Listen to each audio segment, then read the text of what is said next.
Friends, welcome to this third day of our 3-day program in Corfu, Greece. And the longer I've stayed here, the more I felt at home here. Looks like there is some vibration here, some atmosphere, what they call some kind of an atmosphere that makes one feel it's a holy place, that there have been blessings of many saints in this land. It has a long history, and as I said earlier, there are saints whose influence is still there in this country. But as you know, the spiritual path is best learned from a living saint, a person who is alive, whose hands we can hold, with whom we can talk, and who can bless us in person. Because if we only worship those who have gone away, we might be worshipping our mind. When we think of the saint who has passed away and think we are conversing with that saint, we could be talking with our own mind. But if it is a living person with whom you are talking and your mind is saying something, that living person can say, no, that is only your mental thought. It's only your mental image. In the absence of a living person, it's not possible to have that verification of whether you are talking to your mind or you're talking to a saint. The mind is very clever. The mind is clever enough to make all kinds of images, is able to make all kinds of faces, all kinds of conversation. So that's why only a living saint, a living person, can tell us whether we are on the right track or not. The mind can mislead us into believing things that don't even exist. Only a perfect living master who has been to all the areas of experience which he is trying to tell us to have can guide us and help us to go there. That is why it's so important to have a perfect living master. I call him perfect because he has gone beyond the mind where perfection exists. There is no perfection whatsoever in the three worlds of the mind. There is no perfection here in this physical world. There is no perfection in the astral world of sense perceptions. There is no perfection in the mental world of the mind. Perfection exists only above the mind, where our true soul exists. Our soul exists without these encumbrances of the mind, senses and the body. And one can reach that state only with the help of a perfect living master who has himself reached that state. No person can take us beyond where one has himself gone. It is true of masters also. Some masters have gone part of the way and they think that is their destination and end. And therefore, when they guide us, they take us to where they have gone. No master can take us beyond where he himself has gone. Therefore, we do not even know what else exists. But the secret is that if you are seeking for the perfection, if you are seeking for your perfect true home, that seeking is what will lead you to the perfect living master. If your seeking takes you to a master who is not perfect, you will still make progress because you are still going in the right direction. But you will stop where the master has taken you and you will say, yes, this is it. And he will also say, this is it, this is Sachkhand, this is your true home. But if your seeking is that no, my true home is beyond this, I am still within the mental realm, your seeking itself will bring the perfect living master to you. You cannot find a perfect living master. It is the job of the perfect living master to find you. You are supposed to be seeking, and he is supposed to be saying, you are seeker, I have found you. So the truth is, a perfect living master finds us when we are ready. We might have made some progress, we might have worked under different masters, we might have gone to different stages with different masters.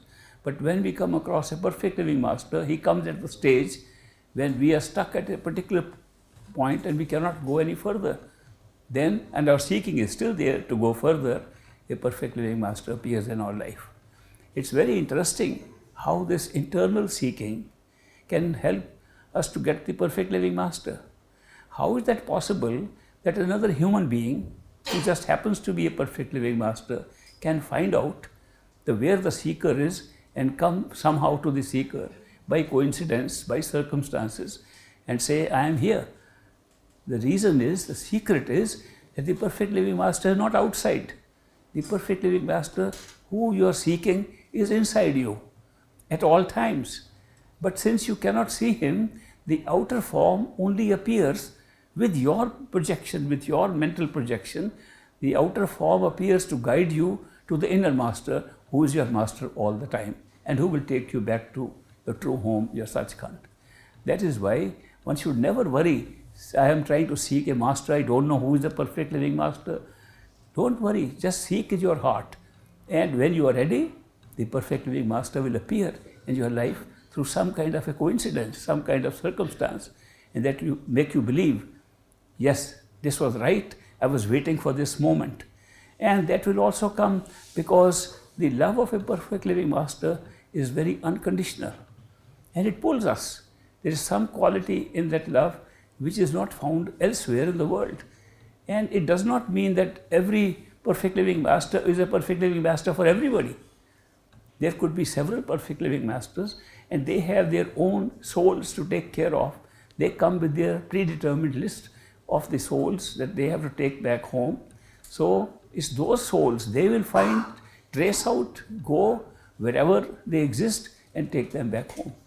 So it's nothing to worry about that I don't know who is a master, who is not. Just seek in your own heart. Seek within yourself. He will appear. How will you know he is a perfect living master? He will pull you. If he is not a perfect living master, he will guide you up to the point where you will say, I want more. And then you just keep into readiness and perfect living master will come and help you. So this is something built into ourselves. It is not outside of ourselves. The discovery of the perfect living master is made because the perfect living master is already inside us. He is not outside. Outside picture is of a physical body, just like our physical body. Our physical body is temporary. So is the outside body of a perfect living master. Not only that, we are born, we grow up, we eat, drink, marry, have children, and we die. So does the perfect living master. He is no different from us that way. He acts exactly like we do. His life is exactly like ours. The only difference is that he has come with that awareness that who is the soul that's calling him at that time, and therefore he can appear by coincidence in the life of that soul and then guide that soul further. I sometimes get emails from people say, we are very confused. Who is our master? Because there are so many masters around and we look around and we don't know who is our master. So I said, don't worry. When the master will come, his unconditional love will pull you. The man wrote back to me. He says, there are two masters. Both of them love me so much and both are pulling me. I said, you are very lucky. People don't find one, you have found two. So follow the one where your heart takes you. It is a pull on the heart. It's a pull in our own self. This is not a pull on the body. This is not a pull on our senses. This is not even an attraction like normal attraction amongst people. This is something that happens in our soul. Our inmost self feels that this is what I was waiting for. It's a sensation that comes like this. There is a friend of mine, and he lives in United States, in Bruce, and he told me that he was so pulled by an experience he had that he moved over from New Jersey, the East Coast, into that place, Bruce, Wisconsin, where he thought that I will be living for a long time. And so he said he'll be very close to me. He told me his brother and his brother's wife are coming, but they are not at all interested in the spiritual path.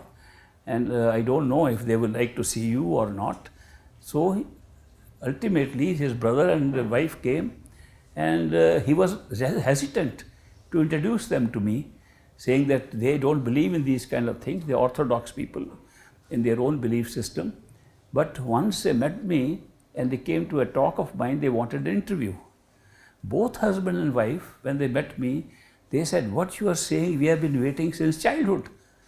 This is something that we have found from childhood, we were waiting. I said, you never told anybody. He says, no, how could we tell? We never met anybody who we could tell. This is not one single instance. I have seen so many people, when they find Any master giving the instructions of the highest level, they say, this we have been waiting from childhood, as if this was a long-standing desire in their heart. The seeking was there all the time. But they could not say because they were being conditioned by outside things. They were being conditioned by whatever was available to them. They were conditioned by religion, conditioned by the belief systems of their parents and friends. So when they suddenly found this possibility that there is somebody responding to their soul, to the inner seeking, they get overwhelmed. And the love at that time automatically comes. It is not a development. Love cannot be developed. Attachments and attractions can be developed to some extent by process of thinking about it and talking about it. But love comes natural to us because it belongs to our soul and not to our mind, nor to our senses, nor to our body. The empowerment of the mind by the soul makes the mind work in a certain way according to what its limits are. The mind has certain limits, it cannot go beyond them, and the rest of the functions are left to the soul itself, which is our true identity, which is immortal, which was never born, which will never die, which is always connected with the truth, which is always connected to its origin. There is no separation at all between God and soul except awareness. That the awareness becomes individuated and think that we are individual and that the totality is called God. But there is no difference, we are always a part of that. When we reach our true home through the spiritual journey, which we call journey because we are only used to journeys, when we reach there, we discover we never left. That we were always there, but we were just unaware of where we were. And the whole process of spiritual evolution and spiritual progress is a question of going to find out who we really are. And when you find out who you are, you discover you are the only one, that everybody is the same one, that everything is the same one, that all universes are the same one, that the whole show is taking place in one totality of consciousness. It's a great knowledge, it's the greatest, and available to us at this state of a dream state, sixth dream state in which we are today, which we think is the only reality. To be able to discover all this in this fake place which we think is real is a great miracle. I think the greatest miracle is we are human beings with this capacity.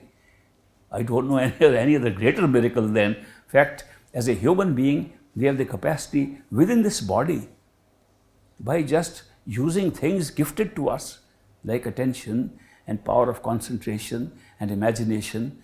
These three elements given to us as functions, normal functions, which can be applied to discovering who we are, is the greatest miracle. And if we apply these, we can all go in there and find out. I would not criticize any master. It's not my role to evaluate or judge who is a master, who is not. My master, great master, did not say I should be passing judgment on anybody. In fact, he told me not to judge anybody at all, to be totally non-judgmental. So how could I evaluate and say to people who is a master, who is a not? That's not my role nor my mandate from my master. I respect all masters. I can only say that I do respect those masters more who tell us to go within. No matter if they say just go close your eyes and go see what is there, and they don't know any more.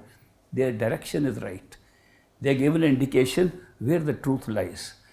But if a master says that you go on a river and on the river you will find truth, or if he says go to a mountain and you will find a truth in the mountain, or that you go to another pilgrimage and you will get the truth, I will say, I don't think I can find there because I never found it. I did try these things. These rituals and ceremonies and old pilgrimages to places, they have no value unless the pilgrimage is to a place where a living master has come whom you know. That's a different thing. And along with this, I can say, somebody says, I have the picture of an old master, of an old saint. And when I look at that picture, I am very moved. So I am worshipping that picture. The picture cannot do anything. It's the same thing like looking at a picture and thinking with your mind what the picture is saying. The mind speaks, not the picture. And some people consider that looking at a picture is like a darshan.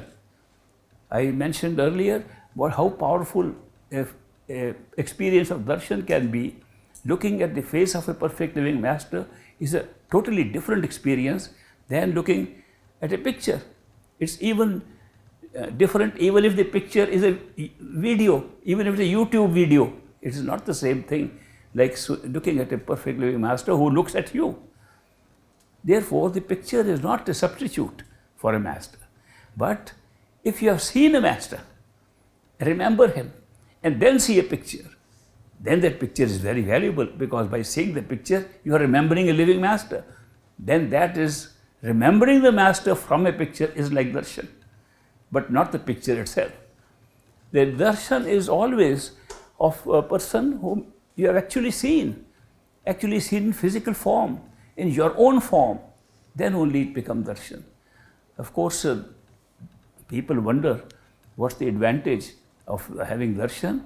I remember an old story I heard about one Muni, a yogi in India, well-known yogi named Narad. Narad Muni was famous for going from house to house and telling people stories. Sometimes he would spread some gossip also.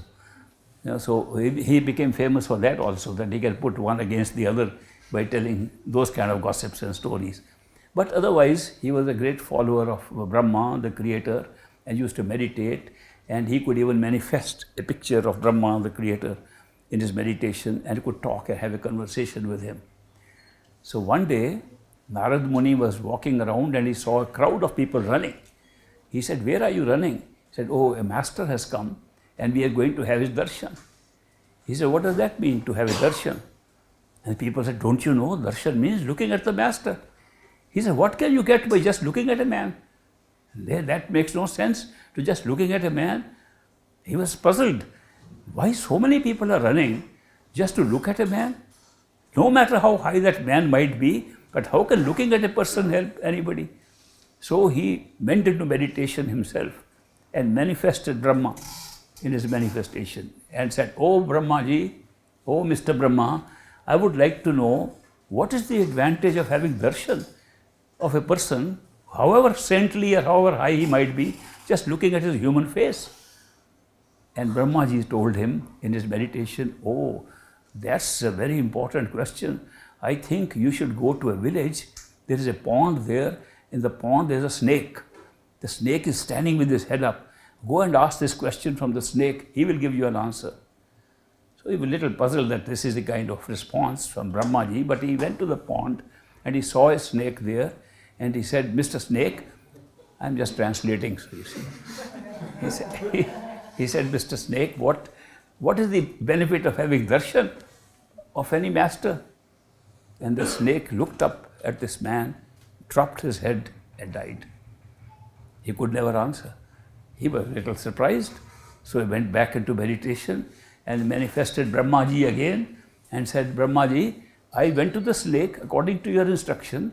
I asked him what is the value of darshan of a person, and the snake looked at me and died." "Oh, I'm very sorry to hear that." Brahmaji said, "I'm sorry the snake died.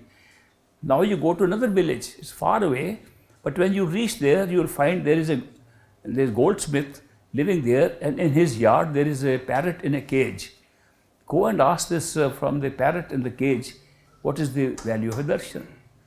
So again, Narad Muni started off on his journey, went to that village, and he asked if there is a goldsmith with a parrot. They said, "Yes, there is one." He went to the yard of the goldsmith's house, and the parrot was in a cage, and he talked to the parrot, and he said, "Mr. Parrot, what is the advantage of having darshan of a saint or a perfect living master?" And the parrot looked at him and dropped his head and died. He said, "This is strange instruction that Brahmaji is giving me." So he went back into meditation and he manifested Brahmaji and he said, "Brahmaji, what happened? You sent me to the snake and the snake didn't answer and died. You sent me to the parrot didn't answer and died. What is going on?" And Brahmaji said, "Oh, I'm very sorry to hear that. I think you should go to a neighboring kingdom. It will take you a while, but go slowly, reach there. When you reach there, you go to the palace of the king there, and his queen will have just given birth to a baby. You go and ask that baby boy the value of this." Now he got a little frightened And snake and parrot was all right. But now Brahmaji is saying, go and ask a little baby. So he traveled. It was instruction of his master, of his Isht, as they say. So he traveled all the way and ultimately reached that kingdom and sought audience from the king. The king was very happy. Narad Muni, you are such a famous Muni. You have come to my palace. I am very happy, very privileged to receive you. He said, has the queen given birth to a baby? Yes, a baby boy was born. Can I see that baby? Oh, baby is very lucky to have a chance to see Narad Muni. And he was trembling inside, Narad Muni, that he is trying to welcome me, but he doesn't know what's going to happen next. Anyway, he said, can I see the baby alone? And they said, surely, it's a very lucky baby. So he went and talked to the baby. He said, Mr. Baby, tell me what is the advantage of looking at the face of a master they call darshan? And the baby spoke. He said, Narad Muni, I am the same parrot that you saw, and I am the same snake that you saw. I was supposed to have several lives of animals and birds, but looking at you, you are not even a saint, you are just a Muni. Looking at you, I left that one body straight away and got to a better body. Second time I looked at you, I went straight away, cutting all the intervening stages and became a human body. You are just a Muni, your darshan helped me so much to become human. The benefit of looking at a saint is 1,000 times more. That's how Narad Muni got the answer to the question, what is the benefit of looking at a saint? Great Master explained that these perfect living masters, whose awareness extends to all the 5 regions, right up to the Creator, right up to our own totality. When they walk amongst us, they are carrying that awareness with them. Looking at them is not an easy, ordinary thing. When you look at them, you are looking at that power. You are looking at something that washes away our sins. And even if you are not on the list of being initiated, you will one day get initiated. It's such a powerful thing. In fact, when my father heard this story from Great Master, he thought the best thing he can ever do for any friend of his was just to take him and say, look at that man, and then you can go home. Because he said, that's enough. So he said, the best thing I can do for my friends is to say, whether they believe or not, just look at that man, and now you can go home. And he thought he had done a great deed because of this power of darshan. Then besides darshan, there is also drishti. Darshan is when we look at a master, and drishti is when the master looks at us. That is even more powerful than even darshan. When drishti comes, then you are definitely going to be initiated within 4 lives. Darshan does not guarantee that. So now these are of course 4 lives and all that for an intellectual. They are all concepts, they are just philosophy. But for those who know it, those who have been able to see lifetimes, previous and forward, they understand the value of this, that drishti is even more valuable than that. Therefore, to be able to have the drishti of a perfect living master, that he could look at you and give his attention to you, is even more valuable.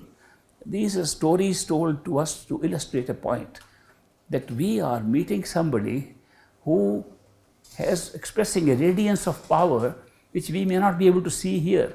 But as we progress further on our spiritual path, we come to see more and more of that power, more and more of that original nature of our totality of consciousness, which is visible to some people. As they make progress, they can see it right here also. They can make and see something is happening right here. The more advanced a disciple is, the more clearly he can see that even the human form, the outside form of a master is carrying that radiance, is carrying that radiation coming of love and power, which really emanates only from our true home.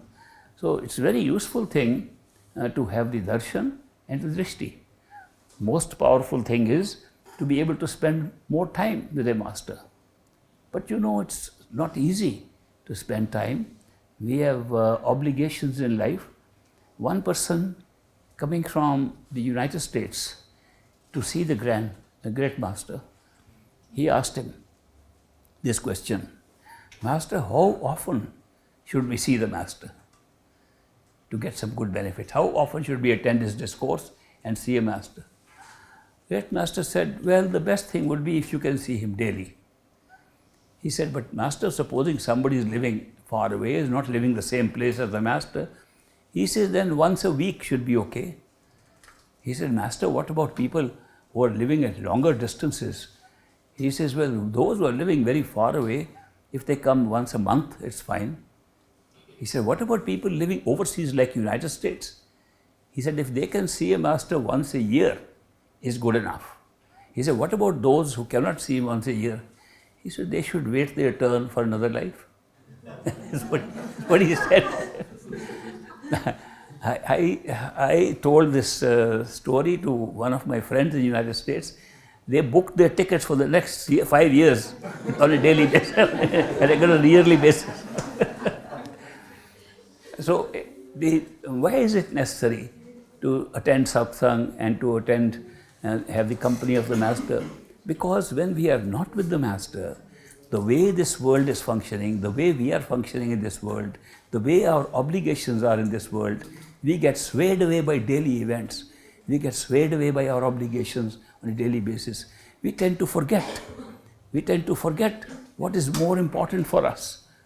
Therefore, we put our spiritual path on a low priority, and we think that immediate things that we have to do, we have to make an earning, or we have to make a living, we have to work for that, we have to take care of families, we have to take care of friends, we have to take care of this and that. These things take high priority, and we put the spiritual path in a low priority.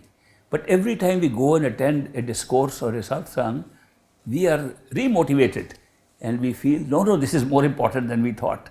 I am going to put this in high priority now. Then we go away and we forget. So there is some kind of a renewal required. A renewed motivation is required for us, and that is why the satsang is a very important part of this. Therefore, in the spiritual path, what are the essential things is that you should ultimately be ready to be found by a perfect living master. When he comes, you get initiated. When you are initiated, try to attend as many satsangs and as many darshans as possible, and finally do meditation regularly to make progress on a daily basis. If we don't do all these things, then it is like getting something very valuable, a great treasure, and then burying it for safety and then never finding it again. Or like a doctor prescribed a medicine, we take a prescription and we hide it. It's very precious, it's very good medicine, and never using it. So when you get initiated by a perfect living master, the whole idea is that you practice it and see what is it. Our mind is already full of so many doubts. Our mind is full of doubts because there are so many ways in which the mind can think. And our mind has been used to looking outward for all things. We are used to that, to look outward, to look outside in a created universe, answers to things that are uncreated. We want to just find all answers with a reasoning mind which cannot even go beyond time and space. With a very limited capacity that we have, we are trying to discover things that are beyond the limit of the mind. So that is why we get confused all the time. The other thing is that we do not understand, unless we have practiced meditation, we do not understand the difference between experiences at different levels of consciousness.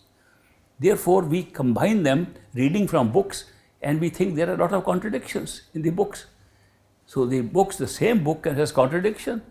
There are letters of great master to the disciples in the United States, and I read that book and people were confused by that, so I read it just for clearing my confusion. Incidentally, I never read any spiritual book till I went to United States. In my early age, I never read a book because we heard directly from the master what he wanted to teach us. But when he talked of the book, I found that in some cases he's saying it is very necessary to put in your best effort, even if you don't like it. You should do 2.5 hours of meditation deliberately. You should pressurize your mind to do it, and so on. Another page says, your meditation will do nothing. It's the grace of the master that will do everything. Which one is correct? Do you have to put in all your effort, or do you have to just wait for grace? It's such a confusing thing for the mind. It's not confusing for somebody who is doing regular meditation and discovering that the effort part was written when we are still sitting in the physical world, in the physical state here, and we don't know anything more than what we can do, and the mind says, you will get nothing unless you strive for it, unless you put effort. At that stage, you have to put effort. That's all that you know about. But later on, you find at higher levels that the effort you put in was because of grace. When you see that the effort you put in was also being derived from grace, then you find out grace is the only thing that really is working. So these are different levels of experiences, but since the mind cannot see them, therefore it thinks it's a big contradiction in the path itself. So that's why relying only on books, relying only on our own judgment from the mind leads us to a lot of confusion. And as I said earlier, the confusion is also who is a perfect master. We are trying to search. We try to go and look around for a master. And then we are always confused because they say all masters are like that. And most of the masters turn out to be fake because it's become good business to be a master. People make a lot of money out of it. And there are priests, there are evangelists, there are pujaris, there are other people who will pray for you. They won't say you pray. We'll pray for you for a fee. Give us so much and we'll pray for you. In the United States, we hear on television all the time. And when you want to pray for something, send us $25, we'll pray for 1 minute. You want more, then send 50. So this kind of open advertising that the money is what can buy prayer, what kind of value will it have? And yet millions of people are carried away by these things. In India, we go to temples and the priests say, give so much of rice, so much of wheat flour, so much of money, so much of this, and we will pray for you. And they pray for the things and the money that they get. What kind of prayer is that?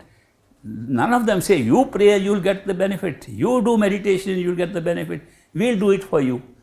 So these are the kinds of things that are misleading people, and therefore they get confused. Which is the right one?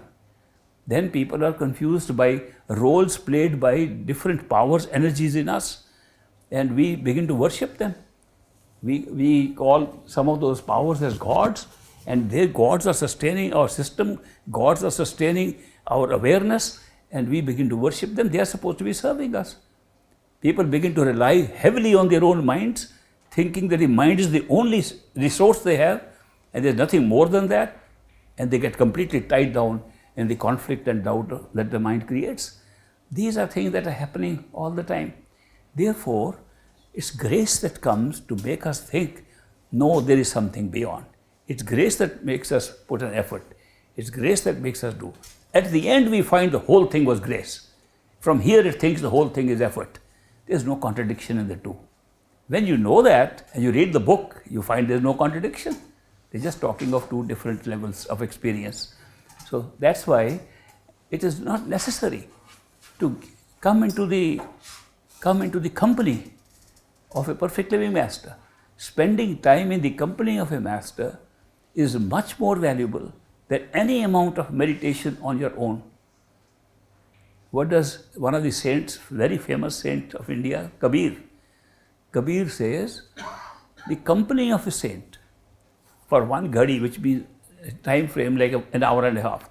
But he says, the company of a saint, company of a perfect living master for an hour or even half of that is worth more than 1,000 hours of meditation. So you can imagine, these are accomplished saints themselves saying that. And when they say the company is important, what's the difference? The difference is that in the company we are pulled by that love and devotion, which even meditation cannot introduce unless we have had that other company earlier. When you have had the company of a master, then you meditate, the whole experience of being with the master comes back to us, and that motivates us. And then we are waiting to see the same master. Inside, the image appears. The presence appears first. We feel the master is with us. We can't see, but we feel the master is with us. Then the appearance comes that we are just making up the master, or are we just remembering the master? Are we remembering some old images when we were with the master? All those are useful in meditation. But if you have no idea of the master, some people say we have been initiated, but we have never seen the master. What kind of meditation will you do then? Tell me, what's the difference between worshipping a master who died 1,000 years ago and worshipping a master who you have never seen? It's the same thing. Where is the connection between the disciple and the master? It is supposed to be friendship. It is supposed to be the closest friendship possible on this planet. And yet we say we're having a master whom we have never seen. People are, at least in the United States I know, maybe in some part of Europe, they believe that there are ascended masters in the Himalayas in India. And in the Himalayas they are sitting near Tibet or on the border of Tibet, and they are ascended masters and they communicate with them and they are always guiding them how to go higher. I have been to those areas myself. I was working in a government capacity, and a government employee as a capacity on the border of Tibet. I spent years there. I traveled all across. I saw the hermits there. I saw the monasteries there. I saw Buddhist monasteries there. I asked them, are you guiding people in the United States? They don't even know where the United States is. So this kind of deception we are doing to ourselves, that believing that something we never seen, something happening somewhere else is going to guide us, is completely misleading for us. It's just a play of the mind. It's just the mind trying to draw us into its own speech, into its own advice to us. And since the mind is on the way, is an obstruction on the way, how can we be guided by such a mind? When you meet the perfect living master, he takes you above these. He clears your doubts and he takes you above these hurdles that come in your way. So that's why it's so important to have as much as possible the company of a master, the listening to discourses of the master. And if you can't find the master, the second best alternative is to find somebody who is more advanced on the path than yourself and spend company with that person. Because he's already gone little ahead of where you are. And it will be useful to sit with that person because he is then talking of something that is little ahead of what you know. The truth is, it's always an advantage to be able to meet and spend time with somebody who is a little ahead of you, even one step ahead of you. Because he's one step ahead, he'll help you to go one step ahead, even if he's not a perfect master. Therefore, they say that sometimes a gurmukh, they say there's a guru, there's a gurmukh, there's a manmukh. Guru is a perfect living master. Gurmukh is one who lives in the will of the master, and manmukh is who lives in the will of his mind. You can divide all people into these categories. So when you have a gurmukh, he lives in the will of the master. When he speaks with the same will, and some of his conversation is like a master's conversation. So therefore, it's better to be with a gurmukh than with a manmukh. The manmukh only talks of what the mental desires and worldly things are. He'll tell you how to succeed in life, how to take worldly things seriously, how to acquire more wealth, how to acquire these things, how to fulfill your desires in this world. He will talk of those things. Therefore, it's better to take that company.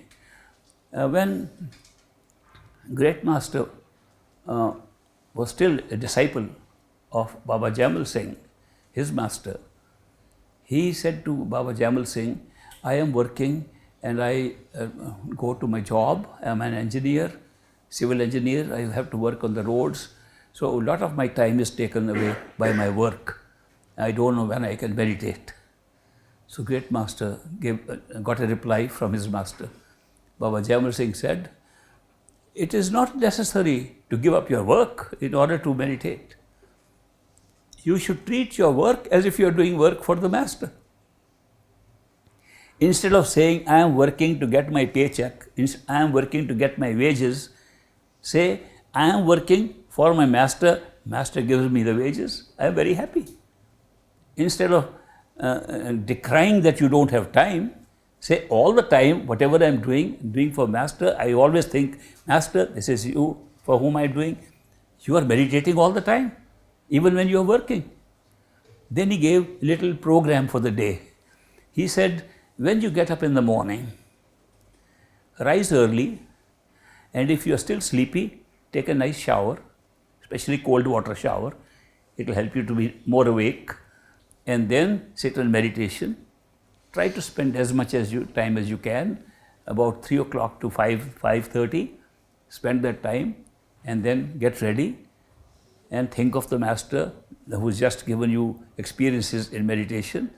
Then go to work, and all day think of the Master, how he is doing it. Keep on doing your Simran during work. Unless you have to attend to an intellectual thing, then stop the Simran, put your attention on that. When you are not doing that, just walking, just working elsewhere, put your mind on Simran again. In the evening, come back. When you come back at 5:30, go home, have an early supper, and then spend some time with friends, like-minded friends and satsangis, if you can find them around, and spend time with them. Then go and again sit at night for half an hour and go to sleep early and rise early. He sent a whole plan for the day, how he should be spending his time. So that's a great program that he drew up for him. I personally think it's a very useful, with some modifications. Of course, later on, we found that there are some people, some disciples of Master, who have night jobs, for example. They can't follow those timings. And they said, no, you can have any other time. Some people could not find 2.5 hours at one go. He said, no, split it up. Go half an hour at a time. Go several times, meditate several times. It's not necessary. Then he emphasized at the end, which I am emphasizing very much now, the quality of meditation is more important than the quantity of meditation. The quality means how intensely, how lovingly, how devotionally you are meditating in front of the Master inside. Makes a big difference. Your whole attention gathers so fast inside at the third eye center if you perform this. Otherwise, what is routine meditation merely as a chore? You close your eyes, you see nothing, it's all dark, you are just frustrated, I've got nothing, the legs begin to pain, you change your position, and you turn around, and then you get up frustrated. But that, what kind of meditation is that? There's no joy in that. Now we had some sample meditations, few minutes each in the last 2 days. They were sample meditations for very few minutes. I just started calling 1, 2, 3, 4, 5 so soon afterwards. I'm sure some of you didn't like it that I called so soon. But the last time we did with love and devotion, you all said you enjoyed it. And meditation should be enjoyable. Should be so full of feeling that you get up absolutely rejuvenated. You should not feel tired after meditation. You should feel that you got a new energy, a new strength in you because of the experience you had of being with the Master inside and having this conversation and being able to know he's taking care of us, to be able to remember the great coincidences happening in our life, to remember the miracles that are happening. At that time we can think of all those things. We become strong. We become so alive when we get up from meditation. But if we just do mechanical meditation, it doesn't work. There was a colleague of mine. He was initiated by Great Master. Lives in Ludhiana, in Punjab, India. He has a factory, a small factory, and his house is just behind the factory. All the masters I know have been to his house and held satsangs there, given discourses there. And he is very humble, works in his factory. One day, one of the masters was giving satsang in his house. I was accompanied by a friend from the United States who was also a satsangi, and we went to see him. And we were on a tour in India to see which masters are where and what are they, who are they doing, because I knew most of them personally. Those were disciples of Great Master, and some were disciples of Great Master, so I knew all of them personally, so I was meeting them and taking this friend around. Went to that man's house in Ludhiana, and the Master was giving a discourse. He stopped his discourse after seeing us, called us. I went to him and I said, Master, you finish your satsang, your discourse, and we'd like to meet you. I brought a friend from the United States. The master said, Satsang over, and he finished it. We were very shocked. But anyway, he took us inside, talked to us. All his disciples who were there began to ask me questions, and whatever I had learned from great master, I tried to answer their questions. This host, he talked to me afterwards. He said, I have a question. I said, you are my colleague, you are initiate of great master. Do you have a question? He said, yes. My question is that I have been initiated by the same master that you. I have been meditating regularly, 2.5 hours every day. And I have seen nothing actually. It's more than 40 years since that happened. But I'm going on doing, hoping one day I'll see something. And I want to know from you, why is that? Why haven't I made any progress when I am a disciple of the same great master, and you seem to talk like you know something, that's something you got?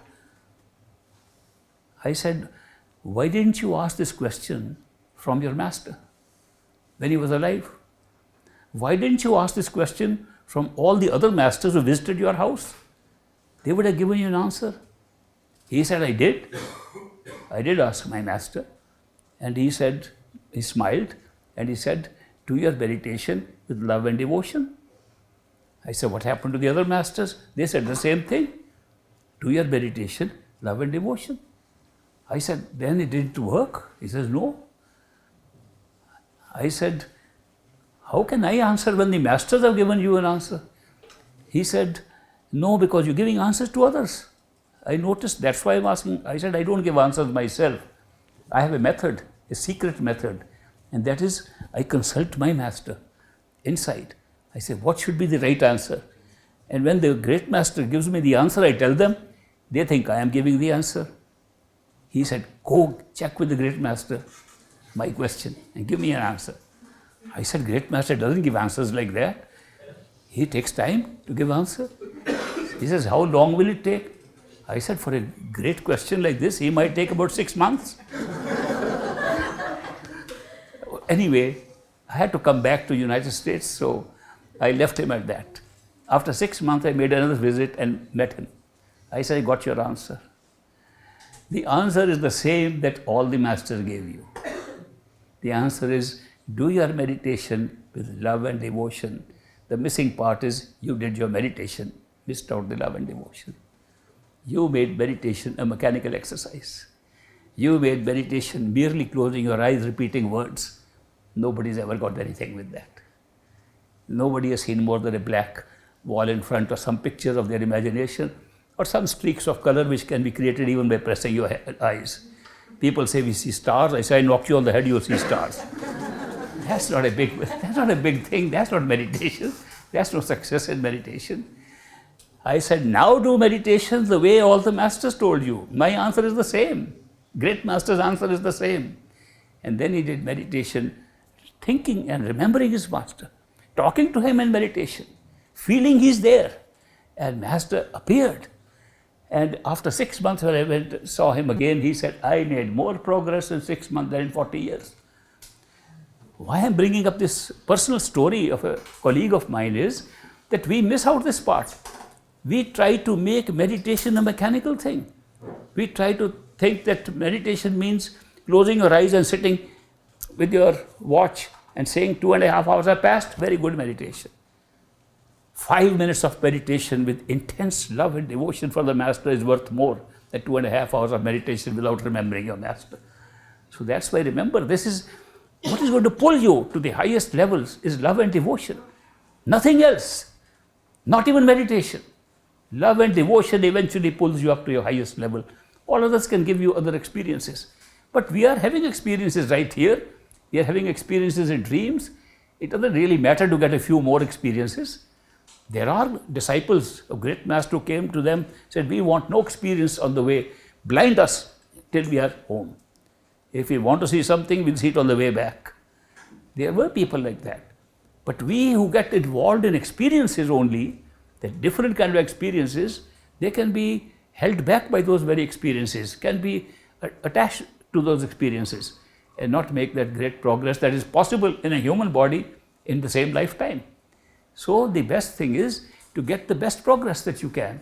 And love and devotion is the key to go beyond the mind, because other things will not take you beyond the mind, because they are mental exercises. We speak words. They say this is a Surta Shabda Yoga. That means the attention has to be placed on Shabd. Shabd means sound or word. What is Shabd? They say when you write a poem, they call it Shabd also. When you speak words, they call it Shabd. When they hear a sound, they call it Shabd. So Shabd is interpreted both as sound and as word.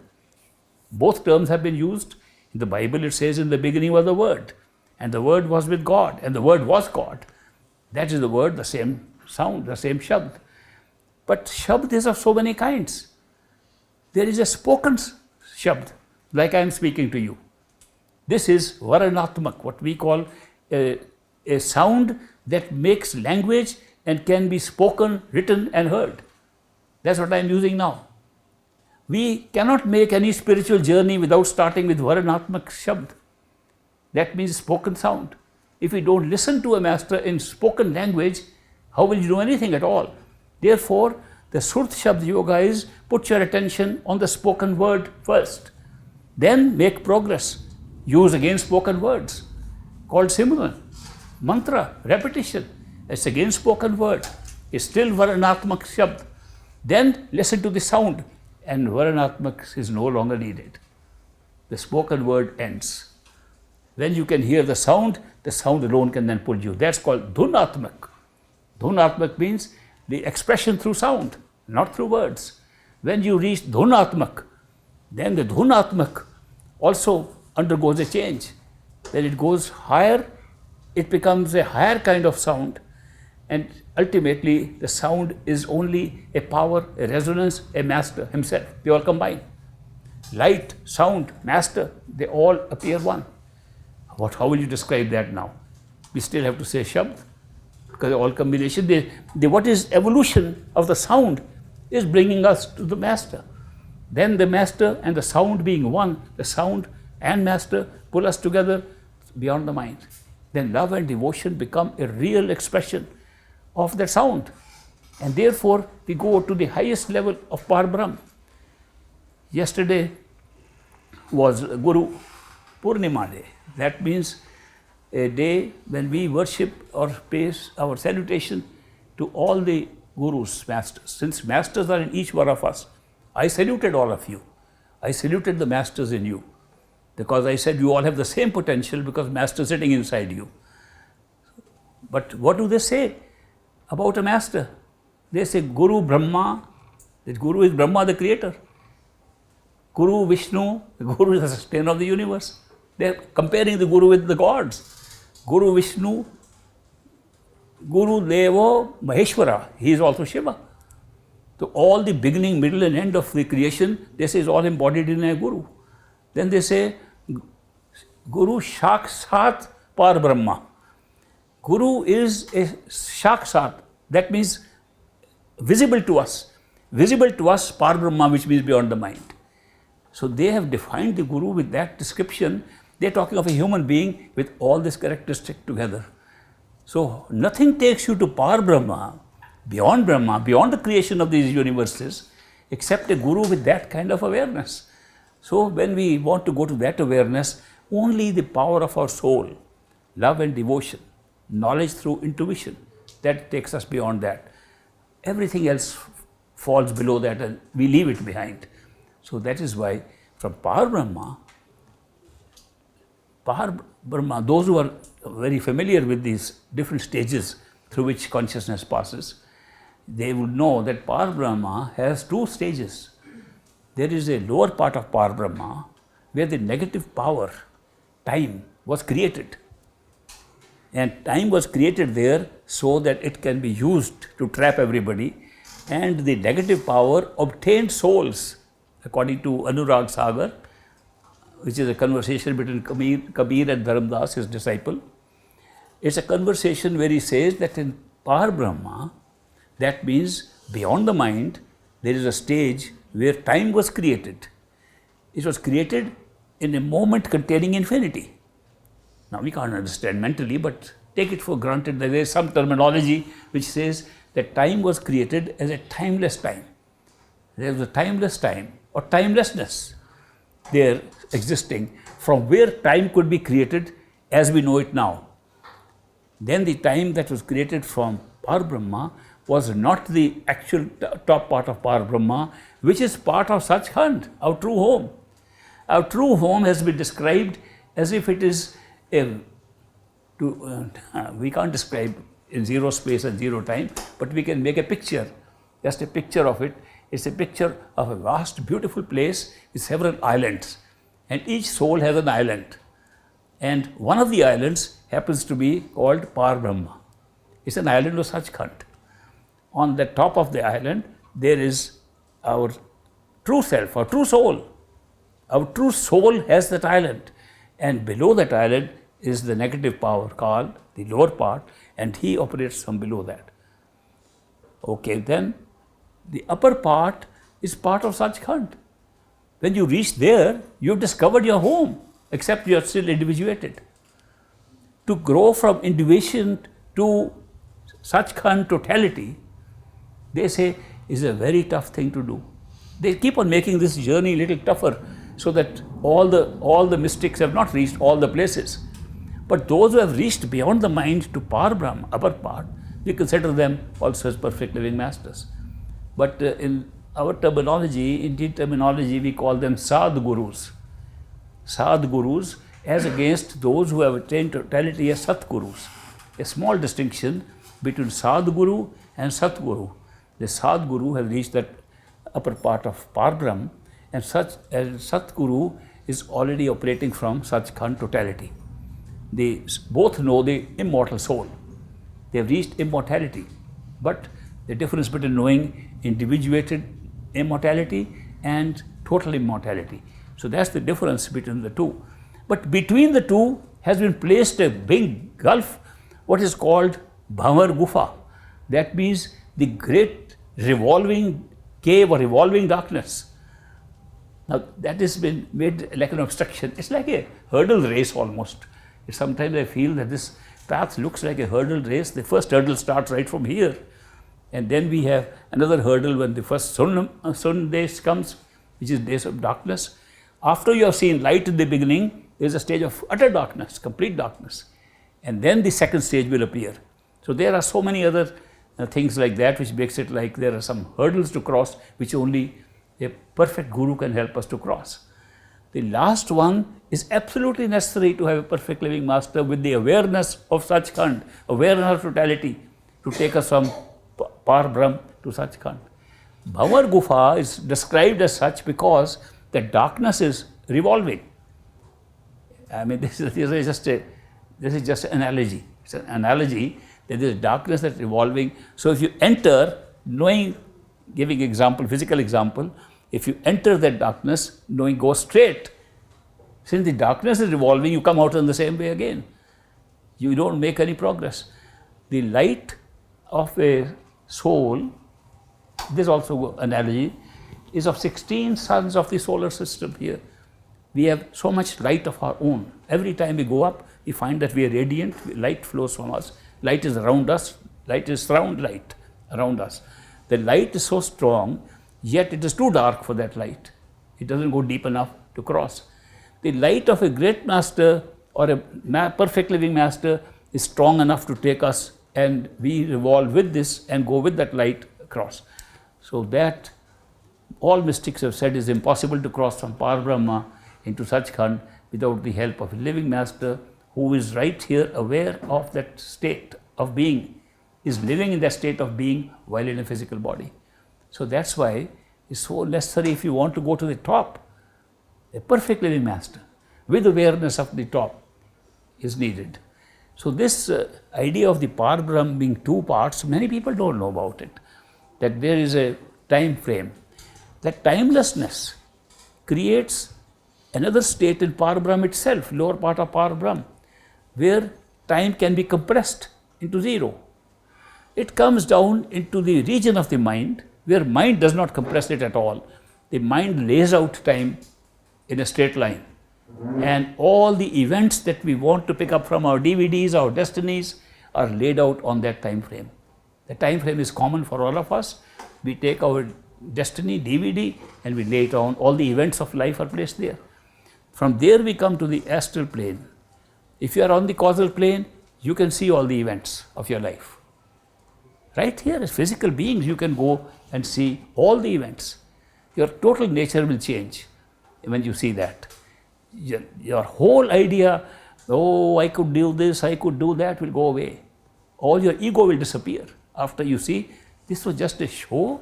I am an actor. I can't deviate from the script at all because of the condition created in me, and then you will feel different. Below that in the astral plane, it is still the same timeline with the same events on it, but you can't go back. You go forward, you can see future events. When you come here, you can see nothing.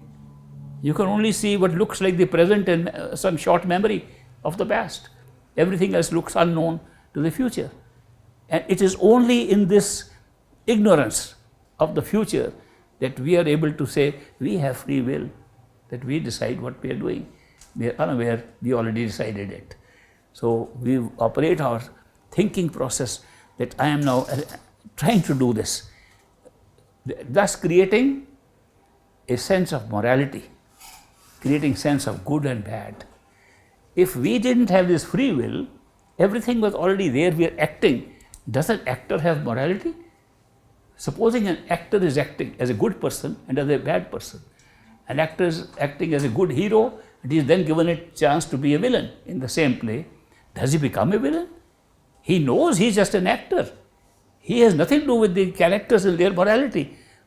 We are assuming the morality for ourselves, forgetting we are actors, forgetting that this costume we are wearing this costume only for acting.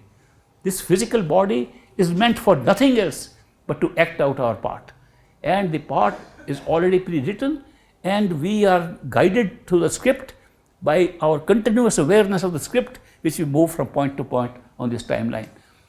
This is such a beautifully arranged, it's a perfect system. I was once asked by my own master, if you were given a choice, how would you change these matters given this glimpse of everything? I told him, after seeing the glimpse of everything, I can change nothing. It's all perfect, including what looks so imperfect here, what looks so imperfect in the astral plane. Seen from the top, it is all perfect. This totality is perfect. Segment is imperfect. Any part of it is imperfect. Therefore, when we say that we are living here, creating our karma, that we are responsible for our karma, in a sense we are not, because what we think we are doing now, we are not doing now. It's been pre-written. In a way we are, because we picked up this DVD. We picked up our destiny, so we actually did make our own destiny, but not here. Now this again looks like a contradiction because this is an experience of two different levels. So that's why when we go through this meditational process and see all this for ourselves, experience all of it ourselves, what do you think happens to us? Either we become so enlightened and become quiet and we say, we just laugh, smile, do nothing. We become like some mastanas who used to be there in the Dera in Great Master's time. They couldn't speak. They were just smiling, laughing all the time. Or we become crazy, we become mad. If we start shouting things, then people put us into the nut house, into the madhouse. And madhouse people sometimes are very clever.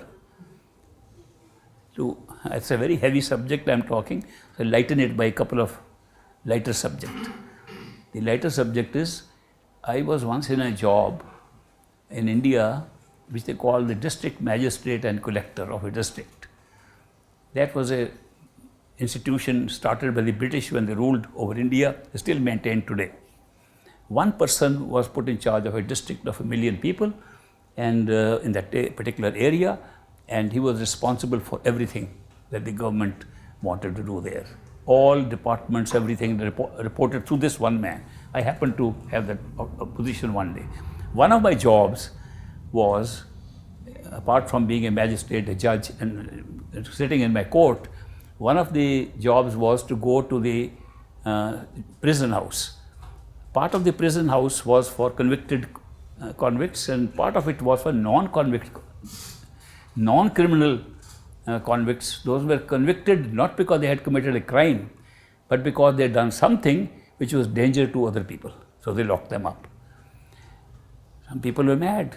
They're crazy people, insane.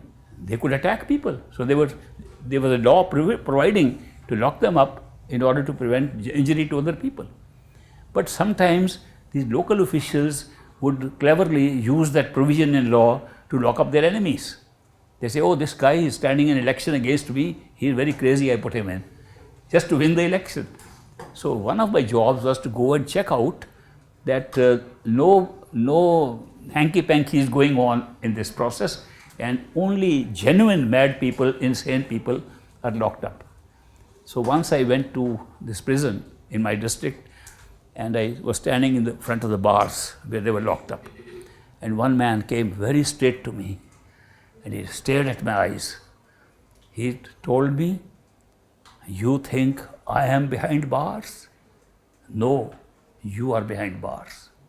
These bars are making you a prisoner, not me. I was very impressed. He said, how? He said, because I am free to do what I like, and you are not. You are a slave in a prison outside. I am free, I can shout, I can do what I like. I said, I am very impressed with your logic. Who told you this? He said, God told me.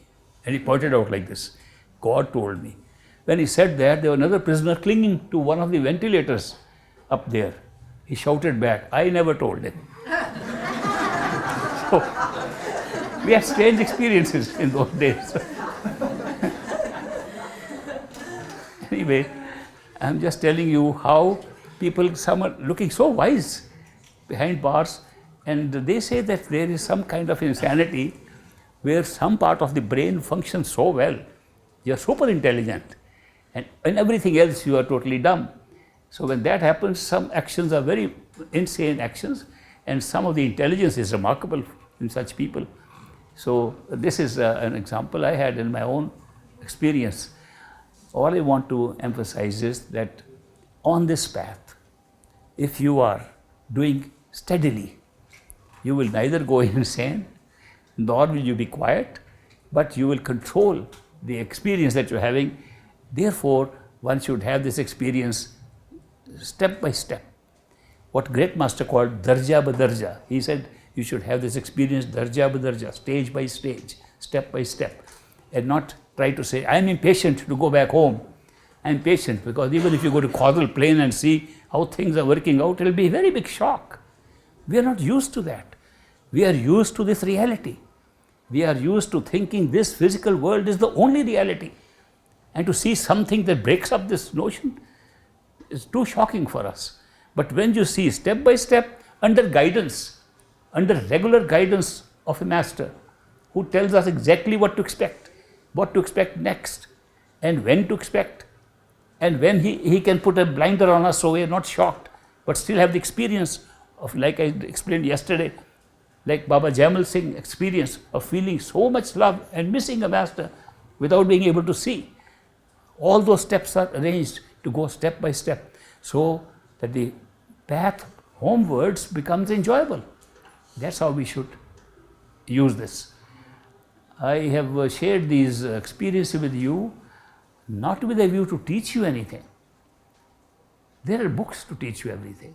I have shared these things to you because I can tell you that it is only by experience you will know who is a perfect living master. It's only by your own experience you will get a conviction that nobody can change, because it's your experience. Therefore, do not rely upon anybody's words, not even mine, for following anything. Follow just one step to test out. Is it true? If I took this step, if it's true, then take the next step. Go step by step and discover what it is. I can tell you today, I can't tell you all my experiences, but I can tell you today that this man whose picture you see here was a perfect living master, and he proved it to me to the hilt. That's all I can say. That he proved with my experience, my verification, not somebody else's. People have come to me from masters who don't think he is a perfect living master.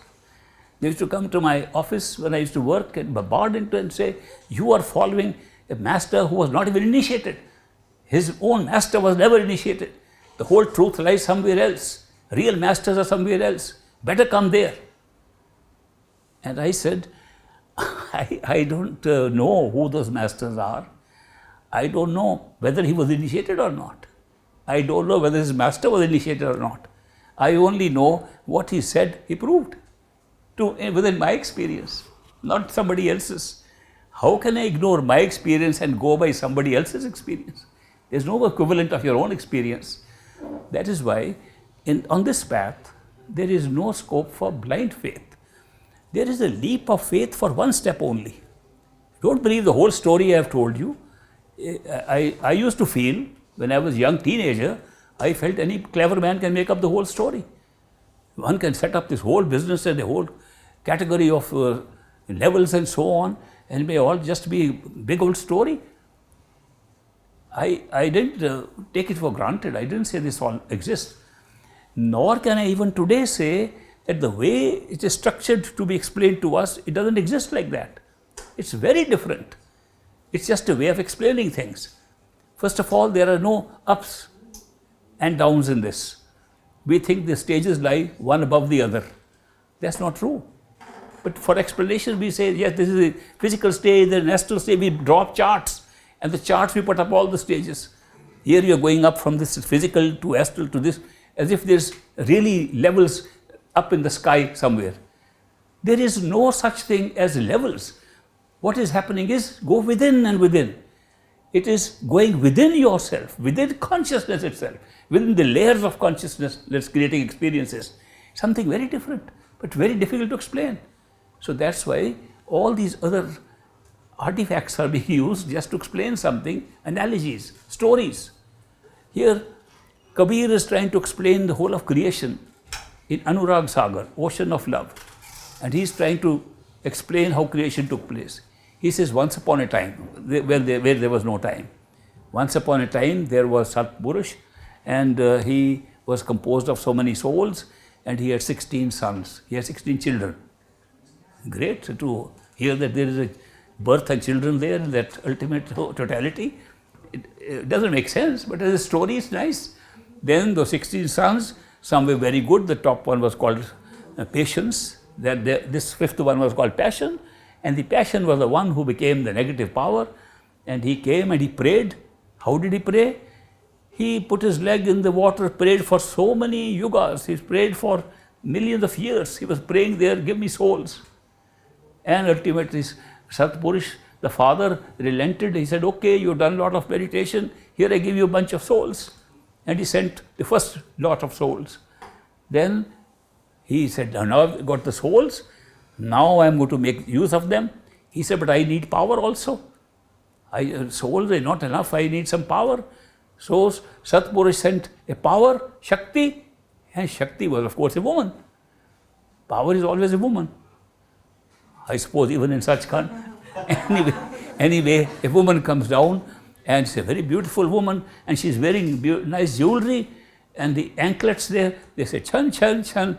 And when he comes, this man doesn't know what to do, and he says there must be something to eat, and he swallows her. Is it true? This is a story I'm telling you, written by a perfectly living master. He swallows her, and then she prays to Satpurush that what has this guy done? I thought I was coming as Shakti. He thought I was food, and he ate me up. So then the father admonishes, you should do this. So he vomits her out, and she comes out back alive. And then he says, oh no, I should not have swallowed you up. You are a woman, I am a man, we should have sex. We'll produce kids. And she says, that's not right. And the argument she gives is, according to moral codes of India at that time, that look, I am the same power created by Satpurush that you are. I am like your sister. It will be incest if we have sex. Also, I went inside you, came out of you, I am like your daughter. This also incest. We can't have sex because it will be sin. And the negative power says, no, we are beyond sin. We are we are at a stage where sin does not exist. Therefore, we will create sin for other souls which we have gathered, so that they are trapped by sin over here. So they have sex and produce 3 kids, and 3 kids are Brahma, Vishnu and Shiva, the beginning, the middle and the end of all creation in time, and they are sent to a river and they find 3 women there, and they do the same thing again, and they reproduce the whole universe like we are sitting here. I am telling you only the beginning of the story. If you read the whole story, it's got so much story-like elements in it. If somebody reads, is this spirituality? Is written by a perfect living master. He was giving instructions to a person who could not understand more. Because again and again, in that book, in that story, he says, Dharam Das, what I am going to describe cannot be described. There is no way to describe it. But I am just making up a story to give you some idea about it, how this devolved into where we are. He keeps on saying that. And Dharam Das says, I don't understand it. You still explain more, then he makes more stories. So why I am mentioning this is that how can the books, how can speech itself, how can any speaker describe things that are happening beyond the realm of the mind? There is no words. We all make stories. Look at Seth Shivdyal Singh, whom we call Swamiji of Agra, from where this Radha Swami movement started. What does he tell in his satsangs? In one satsang he says, you should go to the Sachkhand true home. It's wonderful. There are tall trees several miles high. Now that's, we imagine, good place. Several miles high trees, all laden with diamonds and rubies and jewelry. No wonder most of his disciples were women. He loaded all those trees with jewelry. How can there be trees in no space? How can there be these things?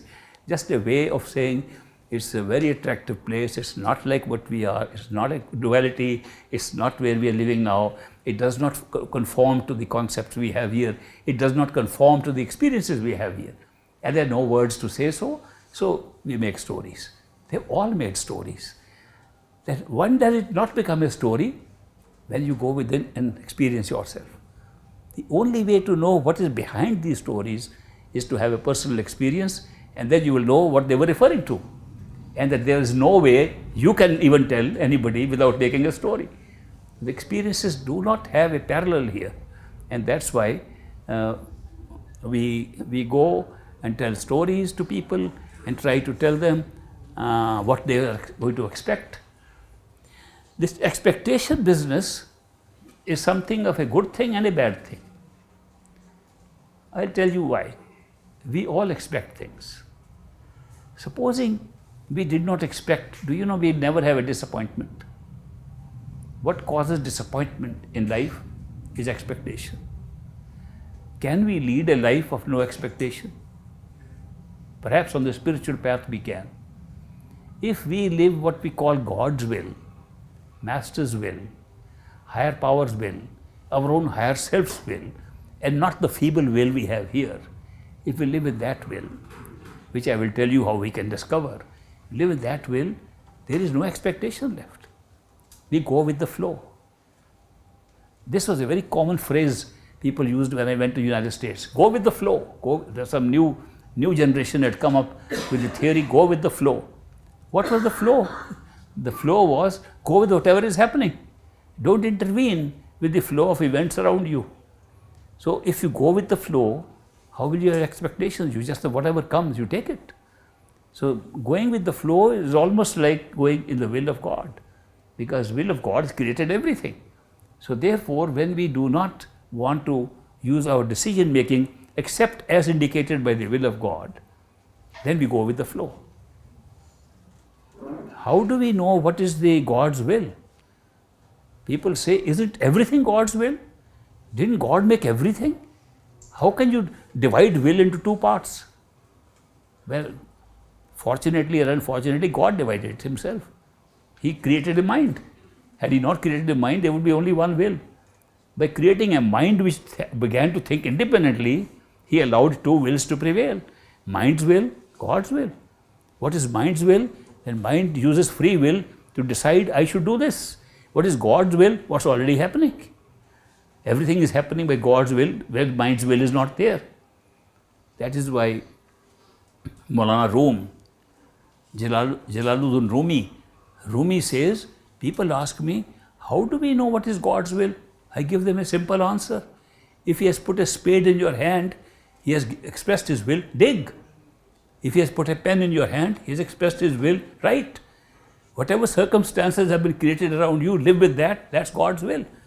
But if you want to interfere with that, that's your mind's will. So the expression God's will and mind's will only divides us from going with the flow or interfering with the flow. So that's why if we want to go with God's will, then we go with the flow. How do we know? Well, I explained yesterday, use intuition, sudden knowledge, and coupled with coincidences outside, circumstances outside. Put them together, you will know what is God's will. And you will live in God's will. If you live in God's will, there are no expectations left. Therefore, there are no disappointments left. Therefore, life changes. Most of our suffering is because of our expectations not having come true. Most of the time, we are angry for that. Most of the time, we are upset with that. So, if you are able to see this, how to live in God's will, you are able to cover a lot of your problems in life. So, it's not difficult to know. Again, meditation will help you. When you meditate more, the number of coincidences noticeable by you will go up. Everybody tells me who is meditating that since I have started meditation, these coincidences are happening more and more. I am noticing more and more improbable things happening. Well, it will happen. They were always happening, you never noticed it. And now they are becoming noticeable. And they'll be more noticeable if you act upon that as a God's will and not try to interfere all the time. Ultimately, one lives in God's will by looking at circumstances. It becomes the most easy life. The biggest problem in life is decision making. How to decide, what to do. When God's will is giving the indication and you follow it, you are freed from that botheration of having to decide. Then you just follow what's being indicated to you. That itself changes our life. So there are so many side benefits of meditation. This is one of them. That your expectations disappear, your disappointment disappear, and you feel free. You feel, well, I don't have to make decisions. God is making decisions for me and showing me what the decisions are. The more meditation you do, the more awareness of this will come up to you. I have shared all this with you, as I said, not for teaching you anything, but encouraging you that so many of you are already initiated by perfect living masters. So many of you are seekers who will be initiated by perfect living masters, that take advantage of what you have got. You got very, very precious things. You got very priceless thing. The gift of initiation is the biggest gift possible. I'm very happy you got it and you make good use of it. I'll take up some questions which were left over yesterday. Love and devotion does come from the grace of the Master, and also it comes from the unconditional love of the Master we experience in his physical form here. When we feel that we are being pulled by the love and devotion, automatically our devotion comes up. No, do I look like one? I don't have any appearance of a master at all. I am a disciple of a perfect living master. We have seen in history that when a country or a nation gets preoccupied with worldly affluence and monetary growth, spirituality disappears. In fact, the great master said that India and China, which were very great spiritual countries, producing so many masters, once they lose their affluence, once they get affluence, they were poor countries. When they get affluent, and the affluent countries like the West, they have crises, spirituality will move where the attention of the people is diverted from worldly affluence to spirituality. It's happened throughout history. I came here to Greece. I find there's a great financial crisis. Everybody is suffering. Everybody is having a problem with their finances. So many thousands of people have committed suicide because of financial crisis in this country. And I said to myself, this must be a sign of a revolution, resurgence of the old spirituality which was going away earlier. So, although it's a bad situation, it will change so that you are able to get back in economic terms. But this particular phase has brought more people to think of God, think of spirituality, think of their old saints than anything had done before. So see both sides. There's a bad side, there's a good side. And I am seeing the good side more than the bad side. Therefore, this will go. Nothing stays forever. But take it, it's a great sign that instead of running after money alone, running after more affluence, you're able to now run after more spirituality. I see more spirituality coming in this country, Greece, and I think it will come especially in this island of Corfu, which I'm visiting right now. That's my intuitive hunch. I think the whole world is governed by the negative power. I think all these three worlds of the mind are run by the negative power. We souls are visitors here. It is not a true home for us. We are just visiting. This is not our home, and all the areas we are visiting now are run by the negative power. People who are placed in position to run this are all being governed by the negative power. The governance of this universe is being done by the negative power. So negative power is working through the governments and the rulers of various regions of this planet and of the universe. When we go out of this physical universe, the positive power will only come when we go beyond the mind into Parbrahm and discover our real positive rulers ruling that area. Adventure has two parts. Something you like and something called thrill. Thrill is a very funny thing. You take dangerous things, you have bungee jumping, and you all kinds of falling from planes for thrill. Who would say that's an adventure? It's an adventure.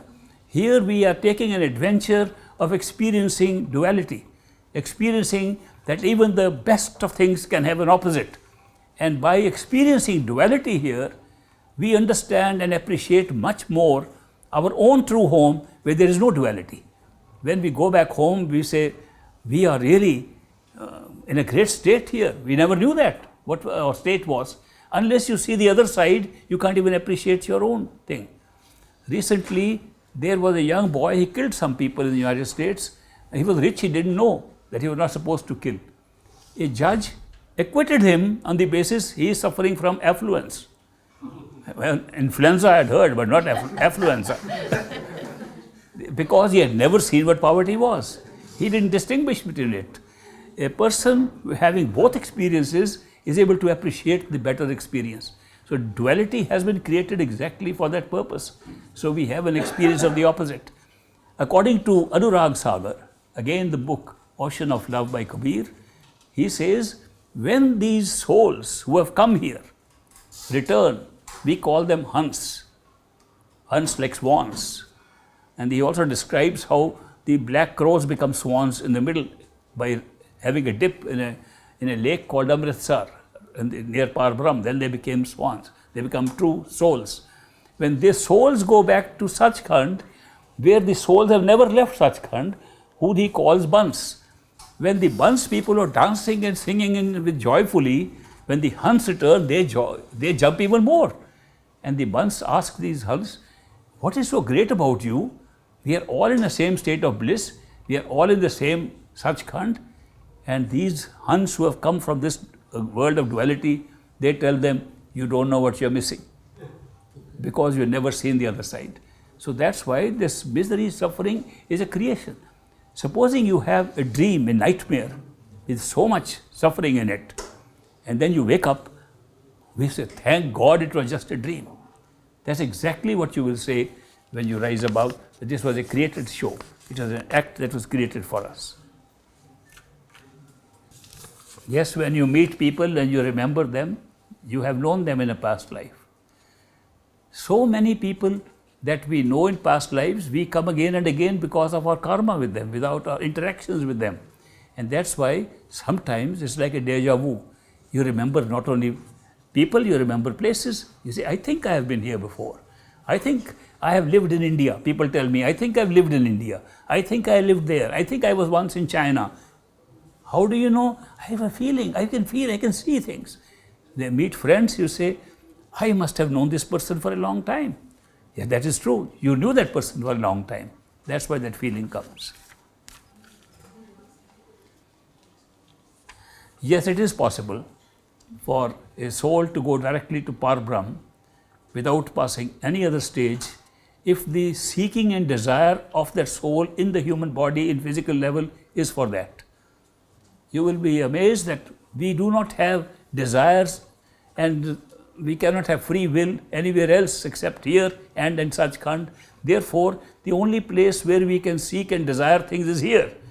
If we show that our desire is not to bother about any intervening stages but go to our true home, we will be taken by Master like that because he is responding to our seeking and our desire here. So one can go directly to Parbrahm. It is possible to have several perfect living masters in one lifetime because different masters may take you to different levels and then another master can take you in the same lifetime. A third master can also take you. A Sadguru can take you, give you the pathway to the Parbrahm, and a Satguru can take you to a higher level. This can happen in the same lifetime, generally happens in a future lifetime. In some cases, it happens in the same time, same life. Yes, masters do give some glimpses even before initiation because you've already been initiated in the past life. So many people are there, they come before masters not knowing they were initiated by a perfect living master in a past life. They come to complete their spiritual journey this time. They start getting glimpses. Sound can be heard by children as small as 3 or 4 years old. Great master used to initiate people at very early ages. I myself got initiation when I was 9.5 years old. And the sounds came much earlier before that. Then the sound disappeared when I was initiated, by the way. I had sound which bothered me a lot, where it's coming from. And when I got initiated, it stopped completely.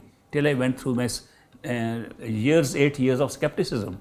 That this may not be a real thing, this is just a fake thing. So, great master did that to several children. I went with him to a hill station called Abbottabad, and now in Pakistan.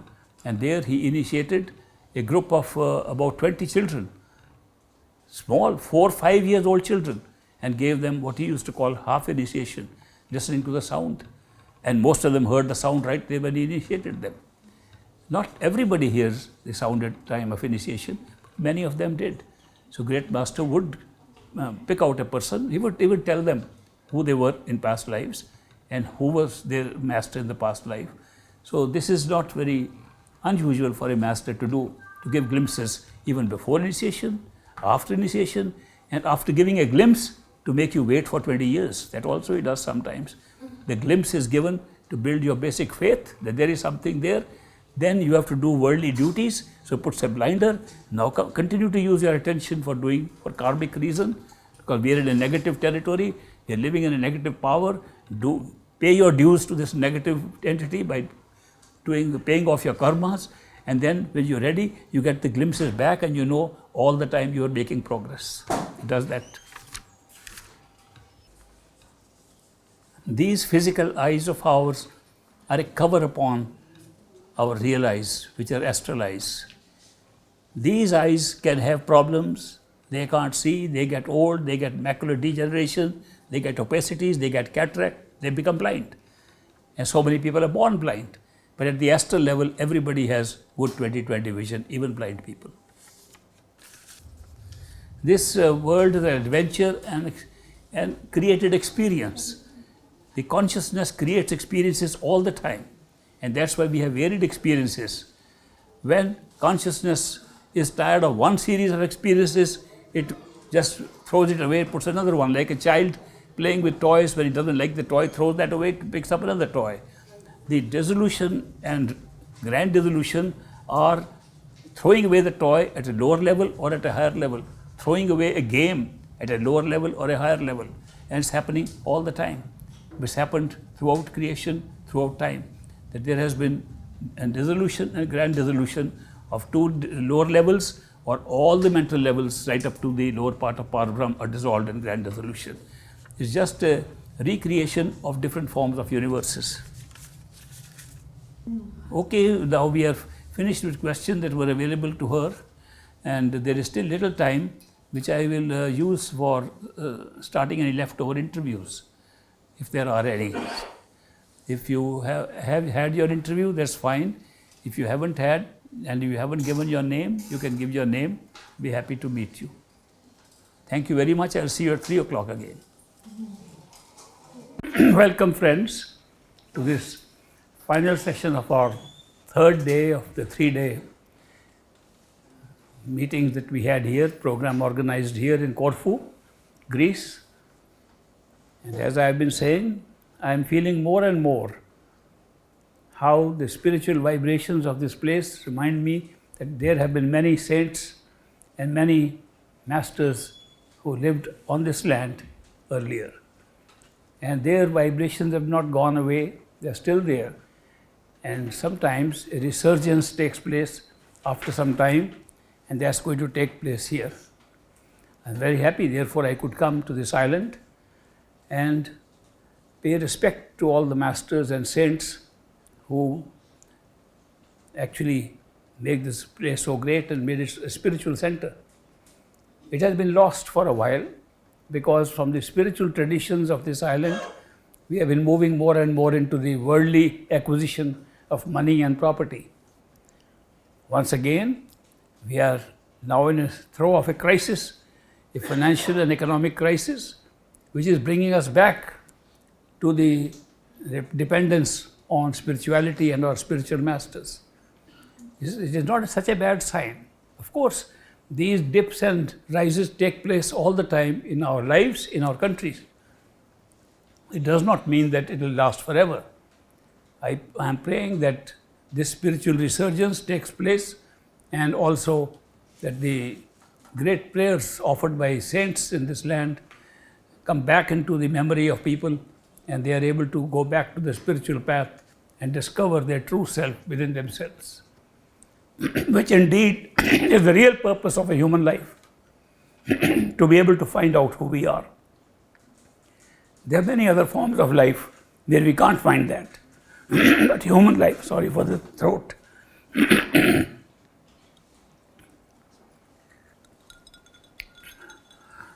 Somebody told me I get a bad throat because I talk too much. And they remind me of a saying of an Indian saint, Bhikkhu. Bhikkhu says,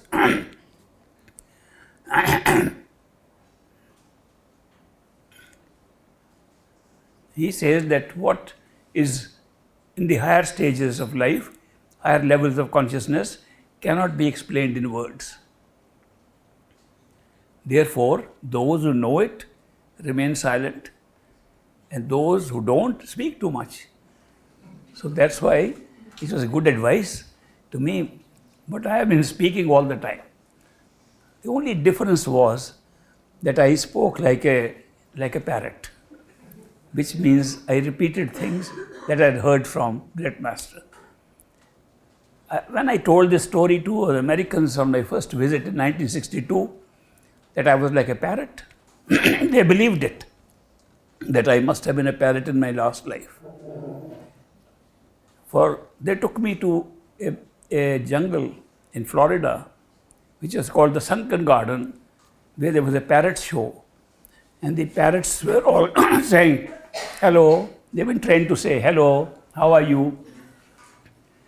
When I walked, there were a few friends with me. They were a little behind me. I used to walk a little fast in those days.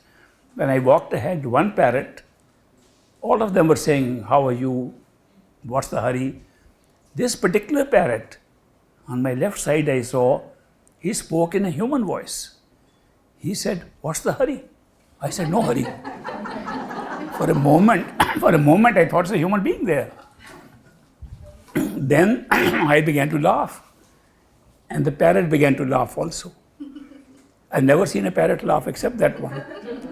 He laughed with his head like this. I also laughed like that. Everybody coming behind, they saw the parrot and I exchanging laughter. They got convinced that I must be parrot in past life. They told me later on, we know you were a parrot in last life.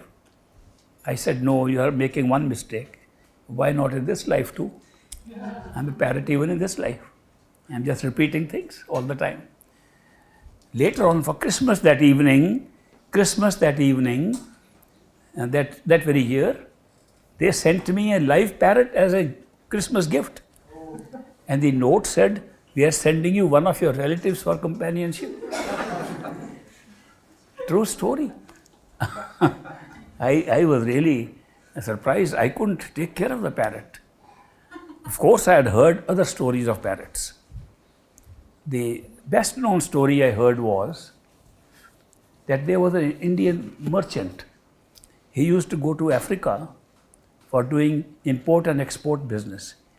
He would take some Indian silks and goods and take them to Africa and bring cashews and other nuts from there. He did that kind of a business between Africa and India.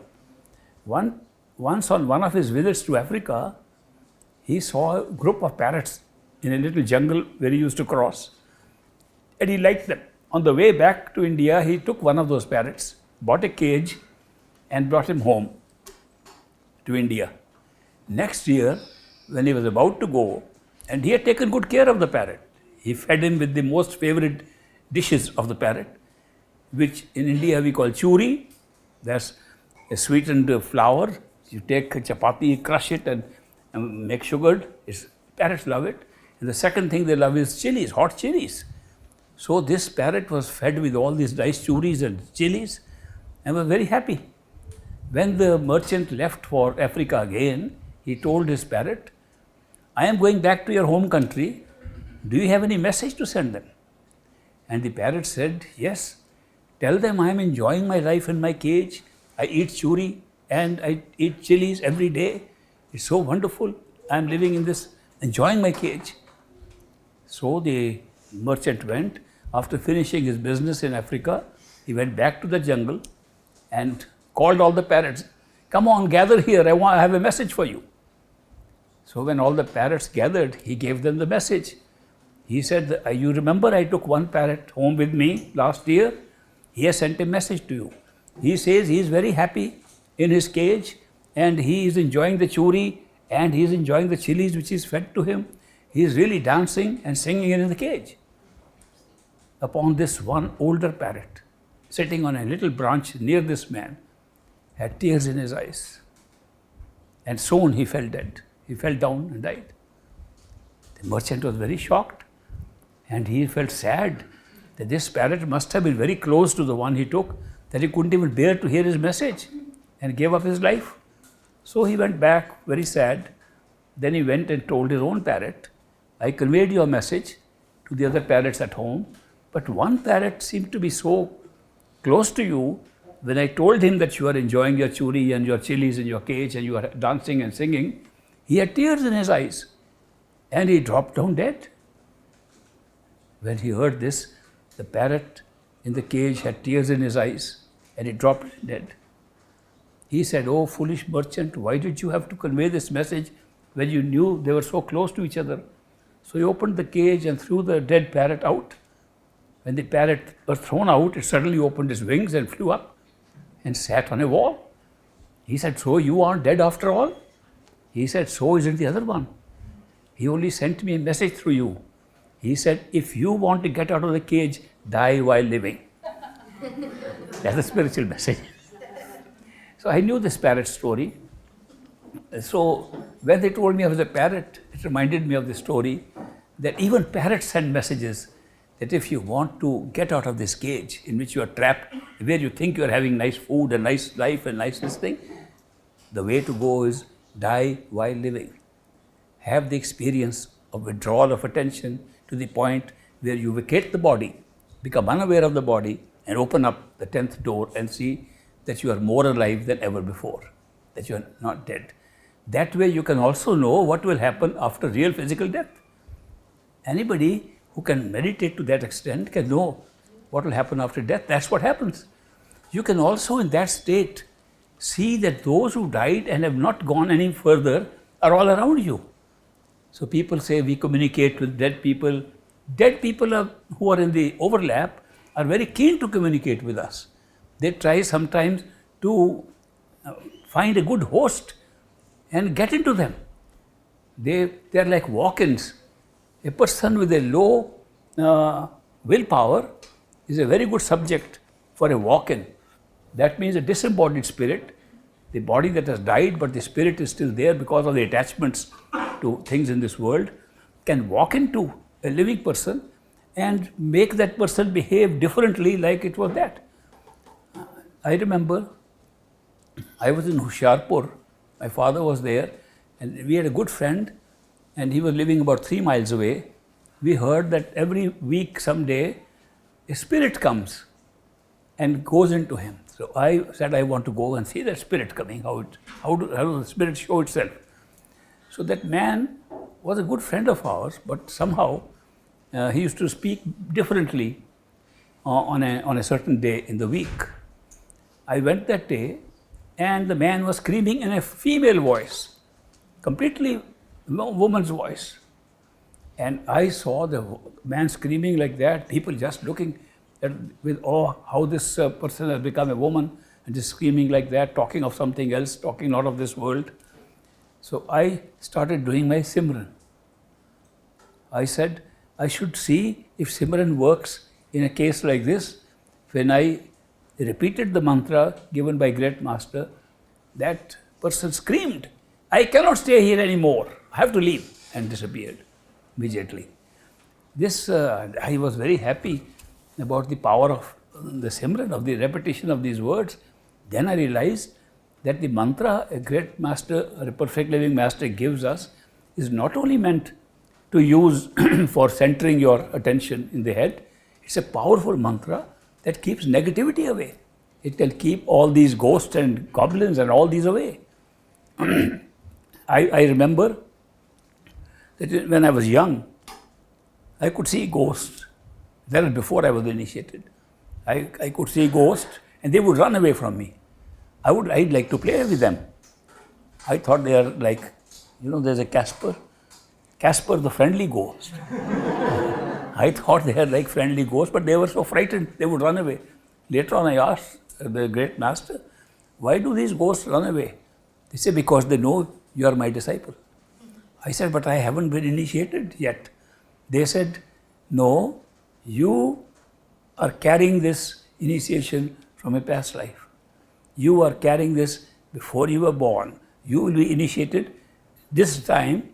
It does not mean that you were never initiated. So he gave me an inkling on how some of these experiences come to children so early. And that is because of the work that has been done in past lives. So these disembodied spirits, they are functioning. There are some tribal areas in India. I was once posted to a job where I had to take care of resettlement of refugees from Bangladesh into that territory. It was a big territory of 3 states, and most of it was tribal areas. Nobody had ever gone there. The forests were so dense, there was no pathway to walk. We walked on stilts. No, I was not used to walking on stilts, so 2 people had to hold me so I don't fall off. And there were snakes and other things roaming around the ground, but people all walked on the stilts. And there, in one of the open areas, there was a witch doctor. And witch doctor, we visited that area. My wife was with me at that time. And we were told the witch doctor is busy. He is curing the fever of a person, of a woman who's got very high fever. He is curing witchcraft. And then my wife said, let's go and see. So what the witch doctor was doing, he was hopping very high, jumping high to take the fever off from the woman. It was such a big jump that he was making, hopping, that my wife got frightened and she began to say the Simran. He dropped down. I can't do this treatment anymore. We've seen a number of instances of this kind where the repetition of the words given at initiation by a perfect living master have so much additional power. They are empowered words and they keep all negativity out. The negative entities can't come near, and if negative entities are around, they run away from you. So don't think this is just a matter of a mantra, but words are not making the mantra. The words of mantra, as I told you in the beginning on day one, all the mantras ever used by anybody which came to my knowledge are all printed in the books. Most of them have been repeated in YouTube, have been repeated on videos. So it's not the words that make a mantra, it's the empowerment of those words that make a mantra. If a master were to say ABC is your mantra, ABC will have the same power as any other words. It's the empowerment that the master puts himself into those words as a varnatmak expression of that power, and therefore the words are very important. That is why those who are initiated can use these words throughout life in so many situations where they feel that they are negative entities or they feel there is negativity around, there are some neighbors who are negative. You can use these words. It doesn't work with only meditation, it works everywhere. So I wanted to emphasize the importance of this, that these words which we are given by a master are very powerful and they can be used very effectively. Those of you who have words from perfect living masters can try out anytime. Disembodied spirits are keen to communicate with us. They can see us. They can see material things and we can't see them. So they are very frustrated. They try to use their force, whatever they have, to try to do some movement, something that they can use with the limited energy that they have in matter. And then we say, oh, there's something odd happening. We have a certain feeling. We see a shadow. We see this. This is all an attempt by these disembodied spirits to be in contact with us. But they do not contact us if we are repeating these words. That is why masters say if you want to have a comfortable spiritual life, you should repeat these words all the time, not necessarily when you are doing meditation. Don't use it only as a mantra for meditation, use it as a mantra of protection throughout your life, and it works like that. So I'm glad that I'm mentioning this because many people only use the mantra when they're meditating. They don't know that it can be used at any time. And it's very effective in this matter. I have spent these 2-3 days with you sharing something that is not from books. I have not relied, except maybe 1 or 2 stories. I have not relied on the books. I have relied what I got from this man. I realized that this man, the great master, Hazur Maharaj Baba Sawan Singh, was able to deliver what he promised. That was my only test of a perfect living master. Can he deliver what he says? If he delivers, he is a perfect living master. I did not go into the question of whether his name was in a will or not, whether he was nominated by somebody somewhere else, whether his own master was perfect or not. I have no idea. I don't know them. I know one man. I knew this man delivered what he said. And he delivered something and he said, if you can find something better than what I've delivered, take it. Very open challenge. He did not put me down that you are now part of this group, you cannot go anywhere. That would make it a complete cult. People are so frightened of cults today because they put fear into you if you want to leave that. If you want to leave that group, they put that fear into you. Whereas the work of a perfect living master is completely free from fear. He makes us fearless. He makes us so clear in our judgment. He makes us so clear in understanding the whole purpose of creation and how it's working. The clarification and the clarity that comes through the work that they teach us, the meditation they teach us, is so self-convincing. It's not something that we say, I'm not sure if it is true or not. We are not left with that state. So that is why they say, go find anything, try anything. People have asked me through emails, we have been doing pranayam and it's been very good for our health. It makes us good. Even my breathing exercises help me, but I have been using it for enlightenment. Now I found out that that's not the real way of enlightenment. That only takes you to a partial stage and mostly it's experience of the lower chakras. Can I continue to do pranayam while I am following the Shrut Shabd Yoga? My answer was yes. If it is making you feel good, healthy, do it. There is no harm in doing some yoga, but I advised do yoga, do breathing exercises, do anything you have been doing so long as you know you are doing it for your health. But don't think that you are going to get enlightenment from that. Enlightenment, do what is required for enlightenment. It does not stop you from doing other things. People say, we go to church regularly, we go to temple regularly, we go to our mosque, we go to synagogue. Should we stop going there? I said, this is not the new religion that you are shifting from one religion to another.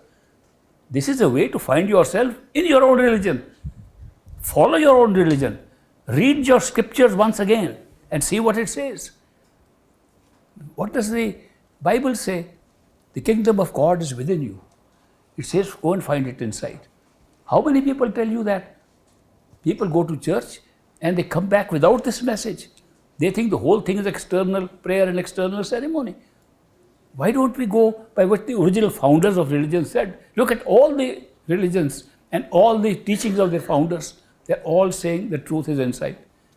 We make it only into rituals, ceremonies, and separate the ceremonies one from the other, and then we fight over it. Who is true, who is not?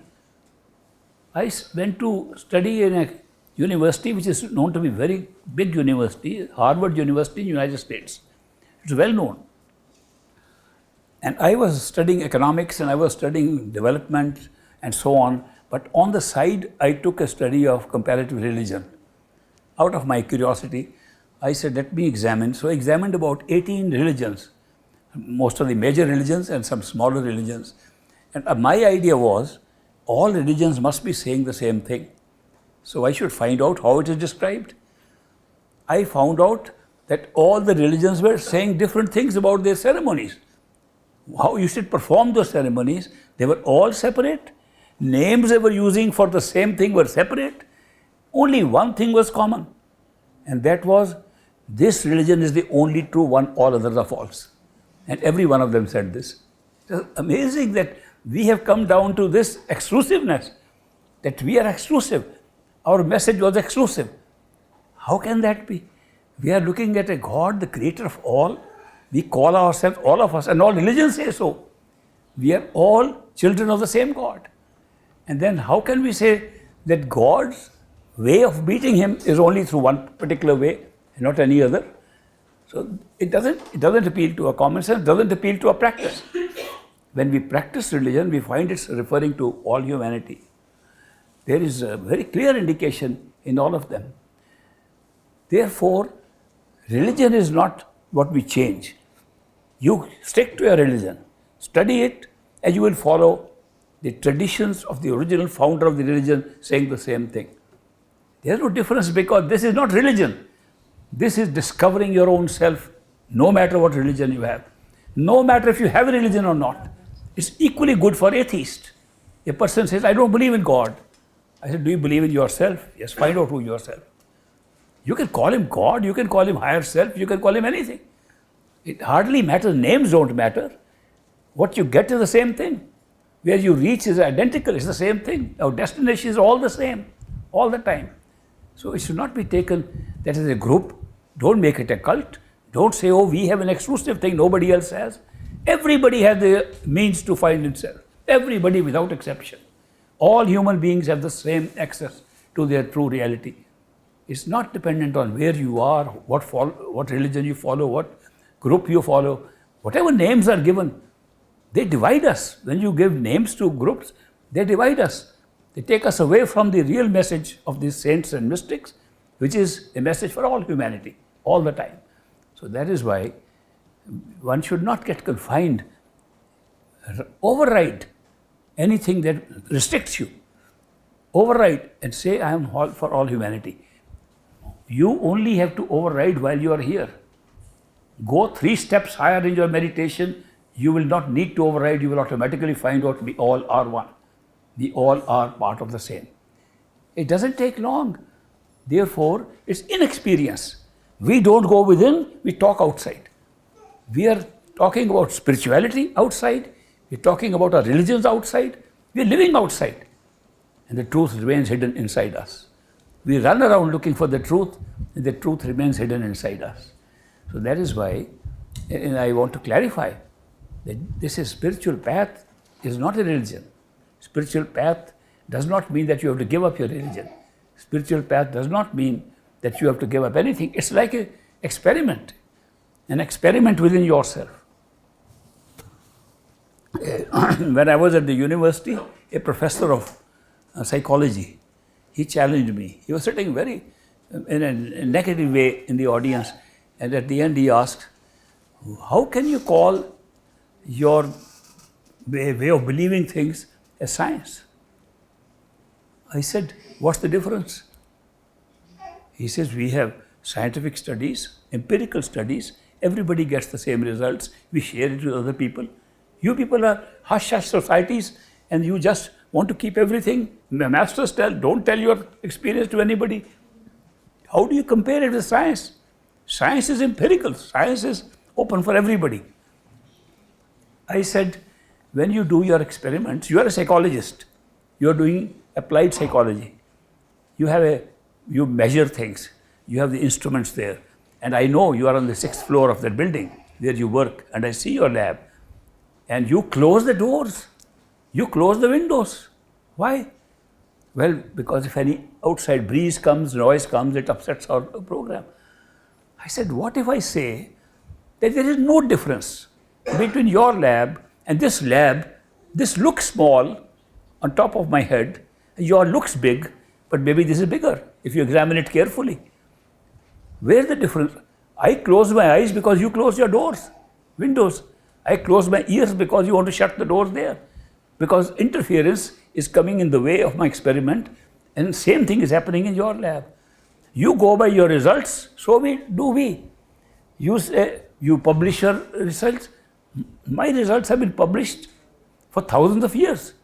All the scriptures are publications of the experiences of people who experimented in this lab. Where is the difference? I have a right to call it science. I have to call it not only science, it's empirical science, but don't confine empirical science only to what you can see outside. That impressed that professor a little bit. He shared this information with other professors. So he got an army, 2-3 professors to accost me together. So they came to me and came with a new idea now. They said, do you know the brain of a human being, which you call the mind, can create anything. It has possibility of creating fantasies of every kind. He says when people are hypnotized, what happens to them? When they're hypnotized, they start believing what the hypnotist says. And they start believing that's actually happening. This hypnotic suggestion has actually is shown to people to create delusions in them, to create experiences which don't really exist. Don't you think that what you call your experiences of higher levels of consciousness are merely auto-suggestions you make to yourself? You start believing, by somebody telling you, you start believing that there are higher levels of consciousness and this is what is happening there. You hear stories of that. Then this suggestion is so powerful, it creates a whole experience for you. And you say, there's an astral plane, it's a causal plane. I said, it's quite possible. In fact, maybe it is true. But all I want to know is, can you give me any proof that what you are experiencing here is not because of suggestion? If you can tell me that, I think this is also part of suggestion. It's a projection from the mind exactly like that. How do you test if it is projection or not? You consult people in the same state. If 1,000 people get hypnotized and they all see the same thing, you say we are not hypnotized because he also says the same thing, he also says the same thing. Do you have any other evidence besides referring to the characters of your fantasy? You have no such proof at all. The only proof would be if you could awaken from this, then you would have certainty of proof. He said, but you are already assuming that this is a dream state. I said, I'm not assuming. I'm saying there is a method, a very scientific, proper method to collect your attention and awaken yourself to another state of wakefulness. You can do it too. You can experiment with it and awaken to that state. I said, this is the same thing. Supposing a person is in a dream, he doesn't think he's dreaming, he thinks it's real. And supposing there are 1,000 people around a person who's dreaming, and he says, are you all seeing the same things I am seeing? They'll all say yes. And therefore you will say, this is real. How will you know it's a dream or not a dream? There's no way to judge a dream from the characters of the dream. They're part of the dream. All the evidence you're collecting is part of your dream.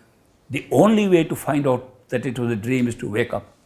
And when you wake up every day in the morning. Have you ever asked for proof that you are awake? How do you know you are awake? Every day you wake up and every day you are sure you are awake. If 1,000 people came when you are awake and say you are dreaming, you will not believe them. You will know you are awake. Where is that certainty coming from? The certainty coming from not you are believing or not believing if it's real. It is coming from the fact that you recall that you were in that state before you went into the dream state. That you recall your life in that wakeful state, higher wakeful state, before you ever came here. There is no greater proof than that. And that's such a self-convincing proof. That's why when we wake up in the morning, even before we open our eyes, we know we are awake. We are lying in bed, we go to sleep, we have a dream, then we wake. No movement, nothing, and we know. It's a state of awareness. It's not that you pinch yourself and say, now I'm awake, or you call somebody, neighbor, am I awake or not? You don't do that. You know automatically, certainly, with no doubt whatsoever that you are awake. The same thing happens when you have those experiences. Try it out. Don't discuss in the dream state. There are so many dream states in which we are. At least wake to one level higher. You will automatically know the truth. And it doesn't mean that if you awake once, you'll never go to sleep. Why? We know sleep is not real, dream is not real, but we go to sleep every night. We want to take rest from the day's activities. It's only a short period, but we come again and again into this dream state because we are tired of what's happening there if we are having a long time there. There's no difference between them. It is like an awakening. It is not like fantasizing. It's not like making it up.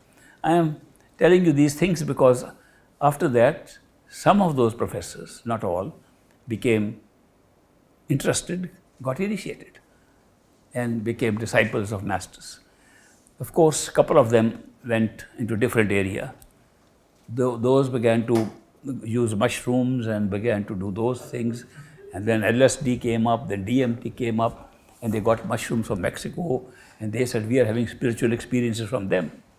So, now of course I told them these are spiritual experiences you can have by simple yogic practices at the heart center. Most of them can be had without drugs. They invited me to speak in the yoga center in Boston, where I gave a talk on how to turn on without drugs. That's the title of the talk. So I said, these are not experiences that are giving you reality, they are unusual experiences. And they give you a new vision of things. They don't awaken you up and they don't give you a sense of real reality that's around, which can only come from going within at the eye center and above, not the lower centers. I have told you these few experiences of mine. These are experiences. I don't pretend to know more than anybody else. I say that potential for all this knowledge is with everybody. So I treat everybody, they're equal to me in their potential to do it. In terms of seeking, the seekers are the same. They are all seeking the same thing. And that's why I call you my co-travelers. I don't say I'm any way superior to anybody. I say we are co-travelers. We are traveling together to a common destination. Some of you have taken slightly different routes. Some have taken detours and some are taking shortcuts. But we are all traveling to the same destination.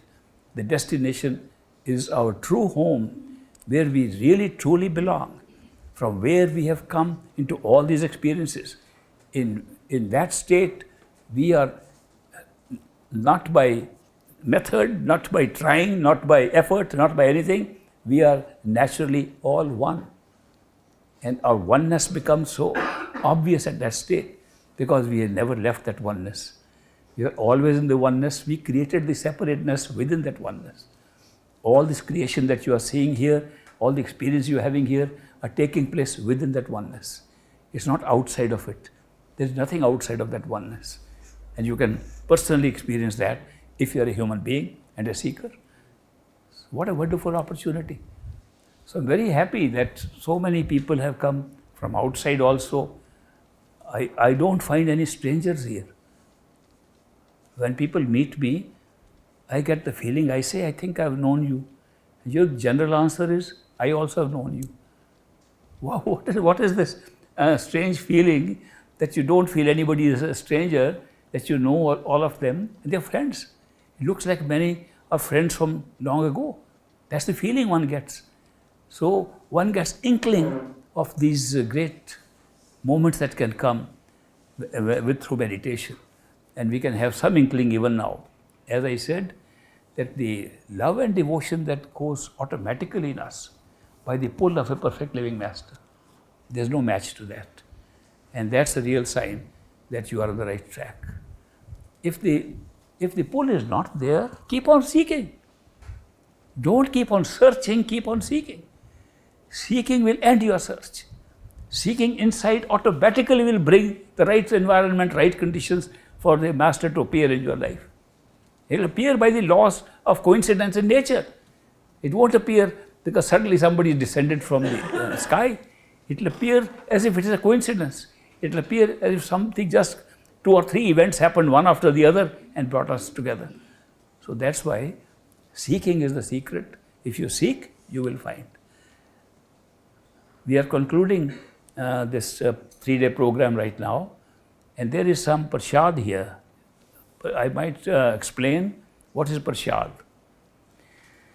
Prasad is a gift given by a master for as blessed substance, so normally some food item.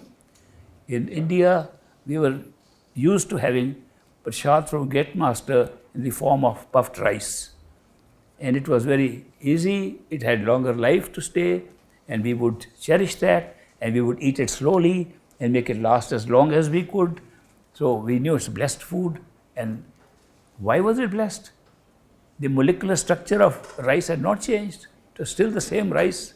It was ordinary rice. There was nothing materially different in the rice. The only difference was when we ate it, we thought of great master. It was his remembrance that was built into that. Every time we took it, we remembered him. Prasad is something that's given and blessed so that every time you take it, you remember the master. You remember the truth. You remember God, and that's why it becomes blessed. So don't think it is something different. It will decay like other food, but it can last. The substance that normally are used for prasad can last for a while, unless they are supposed to be consumed right now. Sometimes some prasad is given, which is taken up and eaten at the same time. Sometimes people come from far off to a meeting like this, and they take prasad which they want to last for a while. What we used to do was, if we knew we don't have a chance to go again to get more prasad, and that was puffed rice, we would buy some puffed rice of the same type and mix it up and then shake it so that we couldn't know which was the prasad, which was not. That way we extended our quantity of prasad, and it lasted till we could get the next lot. So these are just things that give you a certain feeling. You have a feeling, you get a blessed feeling, and you get a feeling that there is something that master's working through it. Then we used to take it.